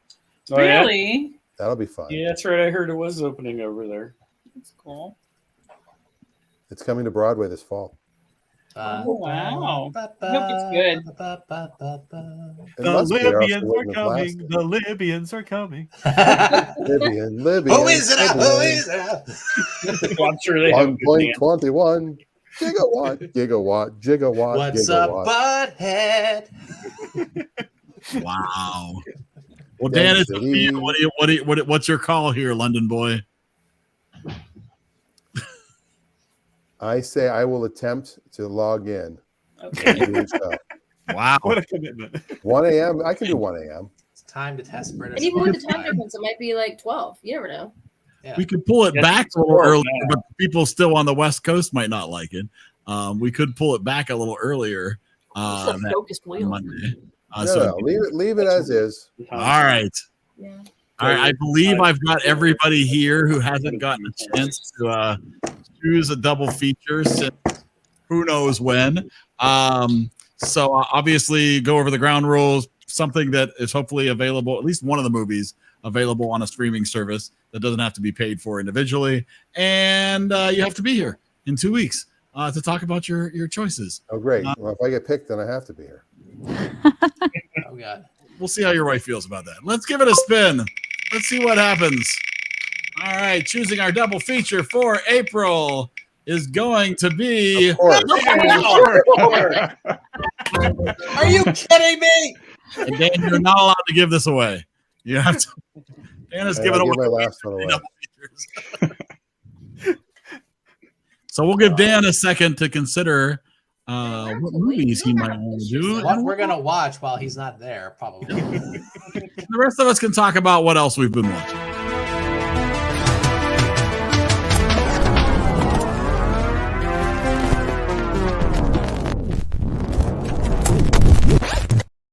Have you run out of time travel movies yet, Dan?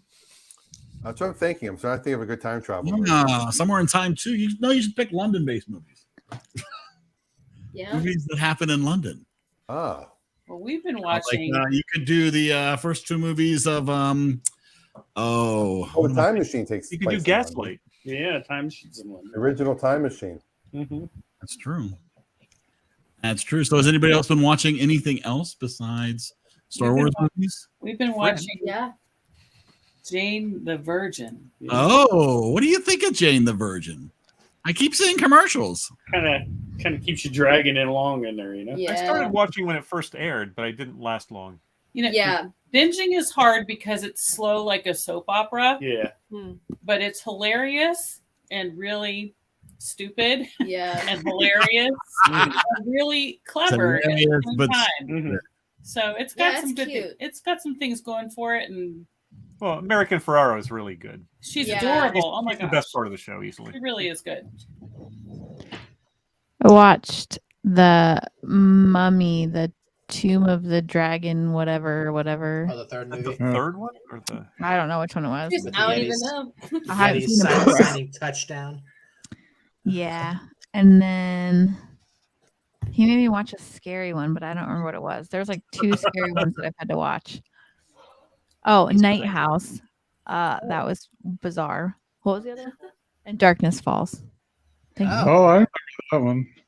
I had never seen either of them, but we watched those. I went to the theaters to see Darkness Falls. Sounds creepy. Yeah. Is it good? Thoughts? I Would you recommend? think so. I don't like scary movies, so it wasn't bad though. Quit watching them. Did anybody go see Cocaine Bear? You didn't go see Cocaine Bear? What's wrong with you? I saw Cocaine Bear. Oh my gosh. That is right up there with Snakes on a Plane as one of the all-time great titles. I kind of want to see Cocaine Bear, to be honest. Cocaine Bear is okay. It doesn't reach as far as it could. It's a great premise, but the other thing that happens is that half the people in this movie accidentally have cocaine, and sometimes you just wouldn't believe it unless they say it. Like, oh, this little kid had cocaine. Oh yeah, I forgot it is about LA, that. right? Yes, right. It's just in their blood. The bear looks really great. It's the same company that did Avatar, so the effects are really good on He's that bear. blue. Not good. No, it's not. That's the Smurf version. Gargamel Whoa, does not blue. cocaine. Whoa. I thought it was really hilarious in the theater, just because of just how it knows it's not going to take itself seriously. It's the best thing it has going for it. There's a sort of forced mom angle in the movie where the human mom and the bear mom both have a scene together at the very end, even though they never see each other. But the only reason you should see this movie, honestly, is because there is a certain Goodfellas star, and this is his last movie. Oh. Ray Liotta. He plays the villain. The great So Ray Liotta. it's the funniest thing for me. He wanted it to end. Yeah, it's just a trash movie, but I love it. So sort of The audience, Sharknado the audience seemed to get into it. Were they enjoying it? Were they laughing? Were they? I went with 3 other people, and we were all laughing our asses off, and everybody else was from Paul's Post. So they're like, "What the heck is happening in here? Are people enjoying themselves in the theater?" Paul's was the neighboring town to here, so sorry. So me and my wife just finished a complete rewatch of a TV show that was on Sci-Fi called The Magicians. I don't know if anybody's ever watched this. This is one of our favorite. It is very weird, very strange. There are 5 seasons of it, and it's all on Netflix. And we powered through this in like 3 weeks because we love this show so much. And she was the one that asked for it, and she doesn't usually ask for that to have a rewatch of something we had already watched. So super fun to watch and binge. When we watched it the first time, it was weekly, so it's one of those things now where you can binge it. It flows so much nicer together. It's some shows hold up binging and some don't. Yeah, it's pretty dark. If I remember. Oh, it gets really dark. Oh yeah, it's pretty dark. So. Don't watch. Don't watch. I didn't make it all the way through it when I was watching it. I only got to like season 2, I think. Yeah, it's there's a lot of humor in there, but it gets really dark at points, and it touches a lot on some societal issues and things like that as well. Ooh. So a little controversy built into the show as well. So go in with a grain of salt. Not for everyone. I just remembered the one episode when it's like a asylum or something, and they're singing the Taylor Swift song. That was hilarious. I just remember that just popped into my head. Moments.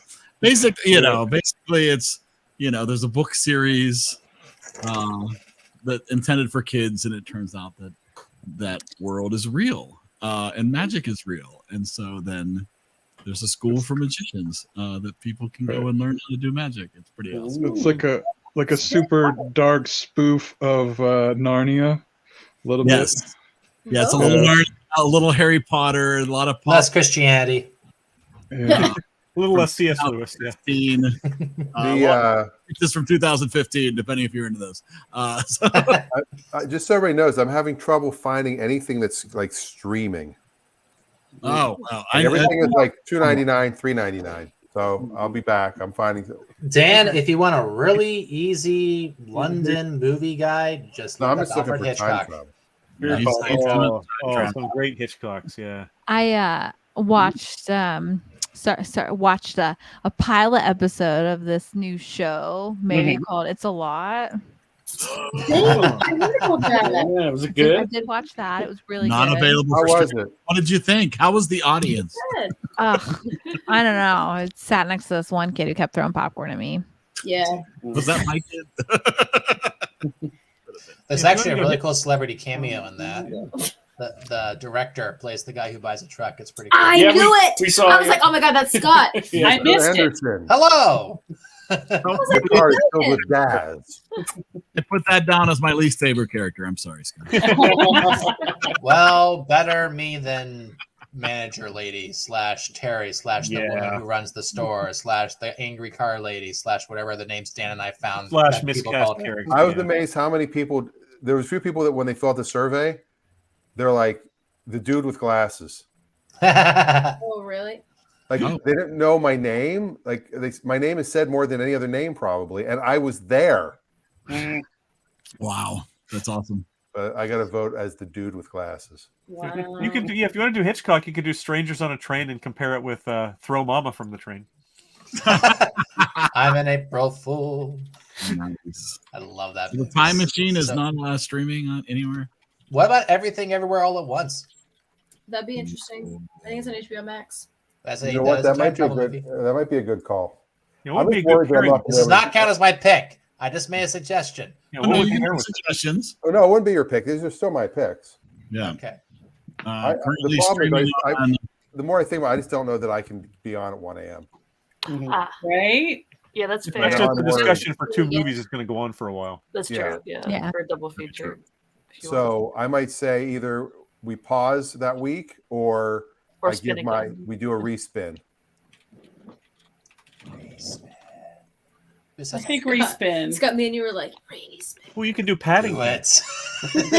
What's your 1 in 3 chance? I mean, we could do Austin Powers. I want it. We did which Austin Powers? We did the first one? The first one, just the first one. Several people watched other ones at the same time. We could do 2 and 3. That could be my. You can do Paddington. No, I couldn't. Yes, Why does someone have some trilogies right now? Paddington 2 is apparently amazing, so I don't know. It actually is really good. Yeah, I really enjoyed the Paddington movie. But if you haven't seen them, then yeah. But Dan, this is your call. Yeah, no. This is all your call. Yeah, I'm gonna defer. I say we should respin. Okay. So Wow. I want the double feature in May. So we won't spin for that one because I got it. All right. We can do that. I'm deferring.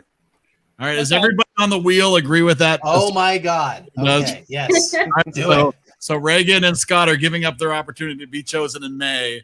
If you don't get Or a it. chance to be chosen now. Yeah. So, all right. So as long as you agree I with will that. gladly pay you Tuesday for a hamburger today. That's worth Exactly. Dan, I swear All to right. God. Here it goes. And the spin. It's gone. All right. Who's it going to be? Oh, It's the gonna be pressure. you know that. Yellow! No! No, it's yes. What just happened? Congratulations, Scott. Oh my goodness gracious. Ah, I've I'd never like to seen thank the Academy, Dan.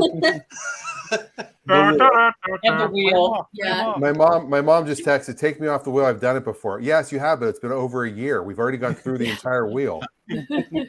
I've done it before also. Now I have to make a decision. Okay. Yes, you do. Yes, that's all right. You can do some Googling and Sometimes whatever. people have had themes tying them together, like 2 Harrison Ford movies. Sometimes they've just been 2 movies they love. Yes. The Billy Wilder movies. Okay. I want to hear straight up. Do people want to watch movies that make them feel good or make them feel thoughtful / sad? I want to watch good movies. I don't care which. Yeah. I want to feel good. I just don't want to be afraid. Yes, Mr. Yeah. Ewok, we know. If the movie makes you cry, Brian will give it negative points. That's a good point. Except for the occasional one that he says made him cry and he loved it. Yeah. It has to be You got exceptionally something. good to get past that bar, though. And we're It's we're true. not going after documentaries, anything that's been made on YouTube, blah blah blah. Okay, got it.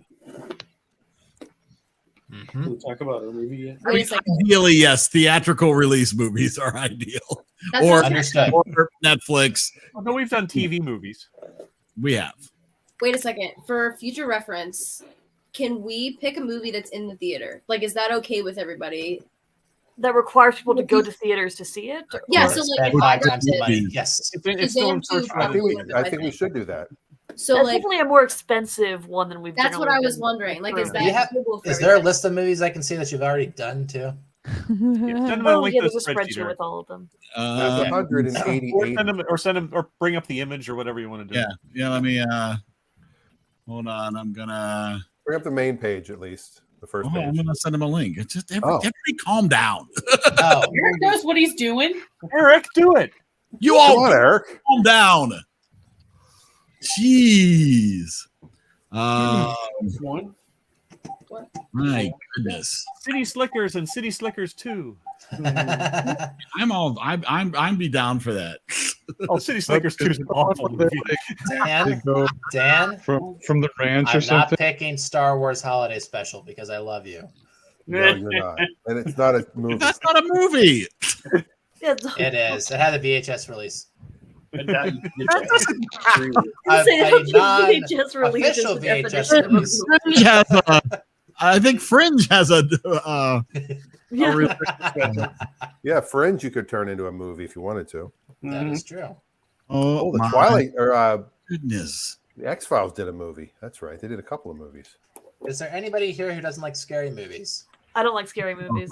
I mean, if they're like more like tense, thriller movies, then Yeah, that's like okay. But Hitchcock, like pure I'm horror, I'm talking Fucking like fine. atmospheric. Yeah. Hitchcock Well, over that's horror. okay. I'll Just, I take mean, just Hitchcock pure any day. horror is not great, but Like, Yeah. are we talking You just pick 2010s it horror and- where it's cheap? Just pick it. Okay. All I'm right, I not sent you looking a for link, s- Scott. I just sent you a link if that helps. A great Thank you. suspense movie like Gaslight or a classic Hitchcock is great, but just a slasher, no. Got it. See, here's the thing: if you really like it and it's scary, and you pick it and they don't watch it, it just gets higher ratings from the It's people true. who did watch it. Exactly. Okay. So It's I'm a gonna- big list, and it's not alphabetical, of course, because but it's what you're thinking if you can just search for it. So it's yes, you can just ask us. It's a way to spot check to make sure you have Got it. Guys, did anybody else see Shazam 2? Because I'm conflicted. I've not seen Shazam too. I really haven't like seen the first movie. Shazam. See, I liked the first one, and now, so Zach is gonna be in Cleveland next week, and I don't know what to ask him now. I'm going to a panel, and I was like, of course I have to have a fake question to ask him, but I didn't like the new movie that much, so I was like, Well, what do I say to this man? The Why best did part you agree about to the be in first this movie was the family dynamic. Is that lost in the second movie? No, it's not. It's just like they, like how I brought it up with like whenever we were talking about The Empire Strikes Back, like they rush it a lot, and it's like there's like these important parts of it that don't make sense because they're rushing to get to like the I'm gonna punch this dragon, like that's what they get to, and I like that stuff. But, like, You gotta hurry to get to that dragon punch. Man, it's punch the I dragon. don't not like it. That's why they should have named it Shazam 2, Punch the Dragon. Basically, like Fury of the Gods, like that it does not do it just like it just doesn't. I don't know. It was okay. It was just was very like straightforward and whatever. And I was like, no, it's Shazam 2, Force Ghost message. yeah, basically. And the original Billy Batson made a cameo appearance. Yeah. in it. Oh, wow. How about a question about the Magnificent Mrs. Maisel that he was in? Yeah, See, dig well, I never into his watched past. Well, you I have. don't know. I want to ask about Chuck because obviously, in case you guys didn't know, I really like that show. So I wasn't sure, but I'm gonna get him to sign something, so I'll talk about it then. But I don't know, and so I was like, but I feel bad. Here's why though, because Jack Dylan Grazer, who is also in Shazam, is in this panel, and so I was like, I feel like it has to be a Shazam question for both of them. Oh, sure. So I was like, okay, because I was gonna ask Zach, like, which suit did you like better? Because I definitely like the first one, but is it a Shazam panel or is You're gonna it ask a wardrobe question. Yeah. Okay. Yeah, so it's like it's a probably be Shazam panel. question. It's a panel with the two guys. It's gonna be Zach and then Jack Dylan Grazer, and then there's like a autograph, which then I'll talk about Chuck, and then the photo op is like 3 seconds. So, but all I have to do is just make sure he knows my last name is Ryder, like Flynn Rider, and that's the most important part. But You forgot last time. Yeah. I think of the one she would say. You could ask him something about what it was like filming in Atlanta. He was in Atlanta for Shazam. That's where they filmed it. Couldn't tell. What? I just Googled it. Yes, you've been still looking for Oh, London. and Philadelphia. Yeah, that's what I thought. I was like, wait a second. Philly was like, that's where Philly was. I don't know. It I was might set in ask. Philadelphia, but they filmed it in Atlanta. It was not Okay, that actually didn't makes film. sense. When we were talking about sequels, one of the worst sequels of all time was Arthur 2, because Yes. they had killed off John Gielgud in the first movie, so they brought him back as a Force ghost in the second movie, which was really just awful. I don't know which was worse, the sequel or the remake with Russell Brand. Oh, the remake. Yeah, it was terrible, and I didn't even watch it Because the first Arthur was not a great Okay. movie; it was a fun movie. That's ready. I think Scott's got something. Okay, so I have the privilege here of doing 2 movies, right? Yes. That's how it works. Just double checking here because I didn't want to like build all this up and say that. So something I think would be really, really cool is to not only see a very famous movie, but also what movie inspired it. Oh. So something I brought up before with Star Wars New Hope was that there was a Japanese samurai movie that inspired it, which was Hidden Fortress. And if you watch that movie and you see how that inspired the plot of that film, it's actually really, really cool. But that's actually not what I'm going to go for this time. I hope people are okay with this. So basically, I'm going with a first thing first. These movies are older. They're from the 50s and the 60s. We've done all that. It's not unheard of. Yeah. I don't think we've done something like that before yet. We have. We've done older movies. Yeah. It's been a while. It's been a while. We've done Yeah. some real old movies before. I tend to pick old movies. Fantastic. Okay. Thank you, Laser Brain. So what I'm going to go with this time around is a French movie from 1955. It is called Les Diaboliques. I've heard of this. Oh wait, Don't spoil it. Don't Yeah. spoil it. This is a French movie that came out in 1955. It caused a great sensation when it came out, and there was a director who not only lost out on the rights to direct this movie, but also saw the film and said, I got to make something just like this that has the same sort of effect. That director's name was Alfred Hitchcock, and the movie he made was Psycho. So Ooh. what we're going to do, double feature, is we're going to watch Les Diaboliques. I'm not French. Diabolique. Yes. I don't even know how to spell that. 1955. Yeah. 1955. Right? Yeah. And then we're going to watch Psycho. Yes, you lost me now because I am not watching that. It's Psycho's not that scary. No. It's not hard. At least it's not the remake of Psycho, right? It's the it's shot-for-shot remake with Vince Vaughn. The original Psycho is not. I mean, it's because they don't show anything. I don't care. Scary is scary is scary. That's true. She can watch the beginning of 1960s scary is not the same as. It is scary. I went. I saw parts of it in film class. The scary parts, and I'm like, no. Yeah, one time I was sitting over here and she told me right before I went downstairs in our creepy basement to take a shower, and she was talking about it one day. I don't know why. It was 1:30 in the morning, and she was like, "Oh yeah, he like stabs her in the shower," and I was like, "Well, I'm not doing that today. I'm going upstairs." Exactly. And I promise I'm not going to be the person who just picks. Come on. I'm not going to be the person who just picks. We haven't even watched the picks movie scary yet. You're giving movies every spoilers. single freaking time. It's just for this particular thing where I'm trying something different, something new. You're fine. I'm just saying. You said, "Does anybody want to be scared? Not want to be scared?" And I said, "Me." Okay. So it's okay. Do you know the story of Psycho already? Yeah. Okay, so then don't watch it. I'm not exactly. That's my point. I'm just letting you know I won't be. Totally. So we have Psycho and the origin Psycho story. is playing on Peacock at the moment. Les Diaboliques is also on playing Peacock. on No, it's HBO Peacock and HBO Max. Okay. Why did that not come up when I searched for that? Now, is the origin one as scary as Hitchcock's version? Or did he go? No. I would say it's not as much a horror story as it is a suspenseful story. Is this your movie here? This is what we're looking at? Yes, that's it. Oh no, that looks like the new version. No, That's 1955. 1955 original title. Oh, yeah, original title. Yeah. There you go. It's You're right. brand new. I would say that it's a lot more atmospheric and suspenseful. And it has a really great build. It's like if Stravinsky made a movie. Okay. Oh. So I actually really like it. Okay. Mhm. Cool. Music. No, I was thinking, Mom. Okay. Jeez. I thought you were telling me. I knew. Also, keep in mind that Alfred Hitchcock, in many ways, made the same movie over and over again. And he would usually adapt books and novels that kind of fit that style. Yeah. So if you've made your way through any other Alfred Hitchcock movie that's not as gory as Psycho, then you'll be okay for this one. Okay. The ending scene might be a little funky for you, but Okay. to my knowledge, there's no blood. All right. Or chocolate Reagan was pudding. saying, when we watched Jaws, which was her choice, just the music build up gave me an anxiety attack. Well, Psycho is known for that as well.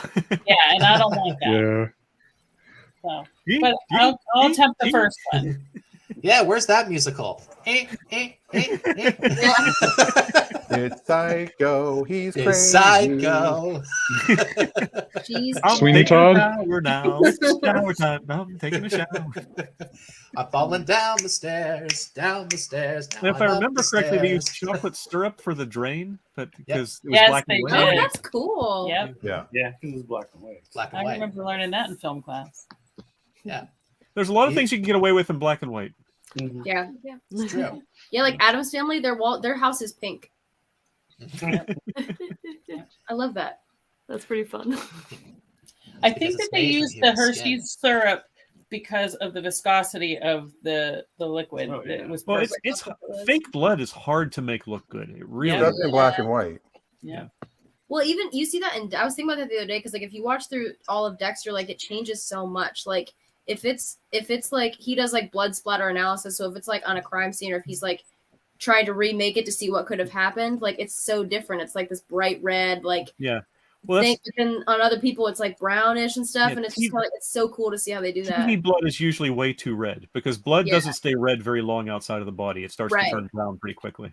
And they do that with like the dead people that they find. But if it's like whenever he's doing fake and like crime scene, it's just so interesting how they just change it for that stuff. It's weird. Except for the room full of blood. That was all red. So here's the original tagline for Diabolique. See it, be amazed at it, but be quiet about it. Which makes you think it's got a surprise. The cool thing for me is just a chance to talk about Hitchcock films because it's hard to believe we've gone this many shows without a Hitchcock film. Well, we did Rear Window. That's true. We did do Rear Window. You're right. You're right. Because I love that one. And Rear Window is great. It's a later Hitchcock though. It doesn't have the same feel as some of the, North by Northwest, Rear Window, that era of Hitchcock I love. But I think I like The Strangers on EriDan of Hitchcock. That earlier era better. So, Stacy, the older movie is listed as a mystery and thriller / drama. Psycho is listed as a horror / mystery and thriller. Yeah, So, I'm sticking away from the horror. Well, somebody also watch it first and post on the film festival whether you should watch it. Okay, are we about to set a record for time? Holy crap! It's been a long time since we've gone 2 hours. Wow, yeah. You're the one that admits by giving away your double slot. I know. So I still have to get this fixed, and I'm probably going to get the battery change and the strap replaced. But I got this at my film school Hitchcock class. Can you see that symbol right there? No. No, it's washed out. Really, It's the the- light's hitting it. Back up a little. You can send a picture in the chat though. Let's do it, yeah. Okay, I'll send a picture. Oh, yeah, try it now. Guys, No, see it's that? tiny. Near the I just minute see a hand. watch. It No. seems like a watch. Yeah, it looks like a watch. Look at that. It's a watch. Yay! Hey, Thanks, guys. woo-hoo. Well, Hey. I was given this by Alfred Hitchcock's granddaughter. Oh, sweet. Oh, cool. Oh, wait, hold on. Oh yeah, you got it. Yeah, We got to do it. Find the button. This name drop is sponsored in part by EriDan Film Festival University, corrupting young minds since 1983. We are FU. I have that tank on. I just sent it to Eric. I do. But it was cold, so I put a hoodie on. But that's the tank I'm wearing right now. Oh, that's awesome. You might get Menza back for next week if you told him we were doing Hitchcock. Nah, he's working. He's working. All right, hold on. I'm gonna see if I can do a thing. No, that's not the thing. That's the thing. Holy manoles. Too many buttons. Too many screens. Seriously? So, Dan, I thought that the guy who played Eric did a really good job of knowing Eric. In It's a Lot. Really? Yeah, but the guy who played Dan wasn't as convincing as Dan somehow. Yeah, it was a little off, but It's lost. I thought Tony was more like Dan. I was like, why weren't they flipped? That was kind of strange. There we go. Oh, it's the silhouette. Okay, I see it Oh, now. there it is. Yeah. Cool. That's very The cool. famous silhouette from Alfred Hitchcock Presents. Yeah. Very cool. The dusty old. Da-da.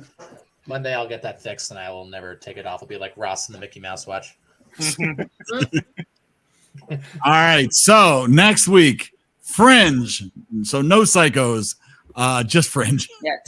Week. Oh, they're psychos. Talk Fringe. Maybe it'll be a short show if everybody hates it. No, I don't hate it. Give it a chance. Well, here, I will pose the question to Dan and Adam, who are huge fringe addicts. I don't know what you said. What do you call shows of the fans of the show? Fringers. What did you find unsatisfying through 6 episodes? Okay, there's 2 main things that I have. My 2 main takeaways is everybody on the show is miserable and humorless. So there's that. There's just a It lightens up. Except for Walter. It's going to be my first question. Does it lighten up? And does it lighten up in the first season? Yeah. Or should I skip ahead?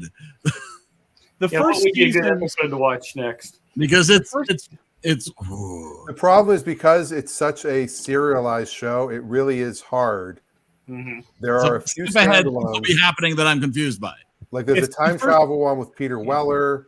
The first season is not a complete arc necessarily. There are certainly some sideline episodes, but a lot of it is an arc. Yeah, and the And fifth the season, other thing 100% I have with is an it arc.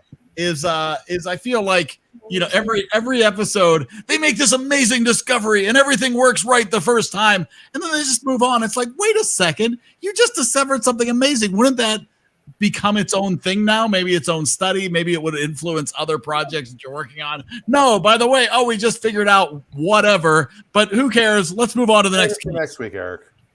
Watch as many as you can. Whoever watches the most will get a prize. That's cool. I've watched 20 already. Is that enough? I've watched 100, so I win. Well, I mean, in the last you've month, watched since we multiple started the times. show. I've done the series 4 times. Wow. which is shocking to me. Yeah, because I'm watching them out of order now. You know what? Maybe I'll post just an occasional. This is a good one. This is a good one. I had a list. I can't find it. There are some episodes that are a bit annoying in some ways, but I found most of them to be good. I wish they would lighten up a little bit. I don't need it to be super zany, wacky sidekick. The first season does not lighten up. Yeah, first one was a little bit. I was afraid of that. All right, I was afraid of that. I said, you know, it's just so the problem is my problem is that because everybody seems miserable, just living life. It's not exciting to watch the next one. It's not a sitcom, Eric. You're not enjoying being in these. Why should I be enjoying watching? You have a miserable life, but I should watch. There are definitely Unlike some the last humor episode ones. with Game of Thrones. Yeah, but Yeah, that's so- yeah. I mean, Okay. And we could discuss. maybe it's on my I'll phone. save the rest of my comments for next week. I don't want to get too far into it because I have been giving it a chance. I haven't stopped, but I have slowed down. But all right. Well, we'll talk more about that next week, and then week after we get a little Psycho. It'll be super fun. A little Diabolique. All righty. Awesome. You're All right, welcome. everybody have a safe week, a fun week. May the force be with you. Yeah.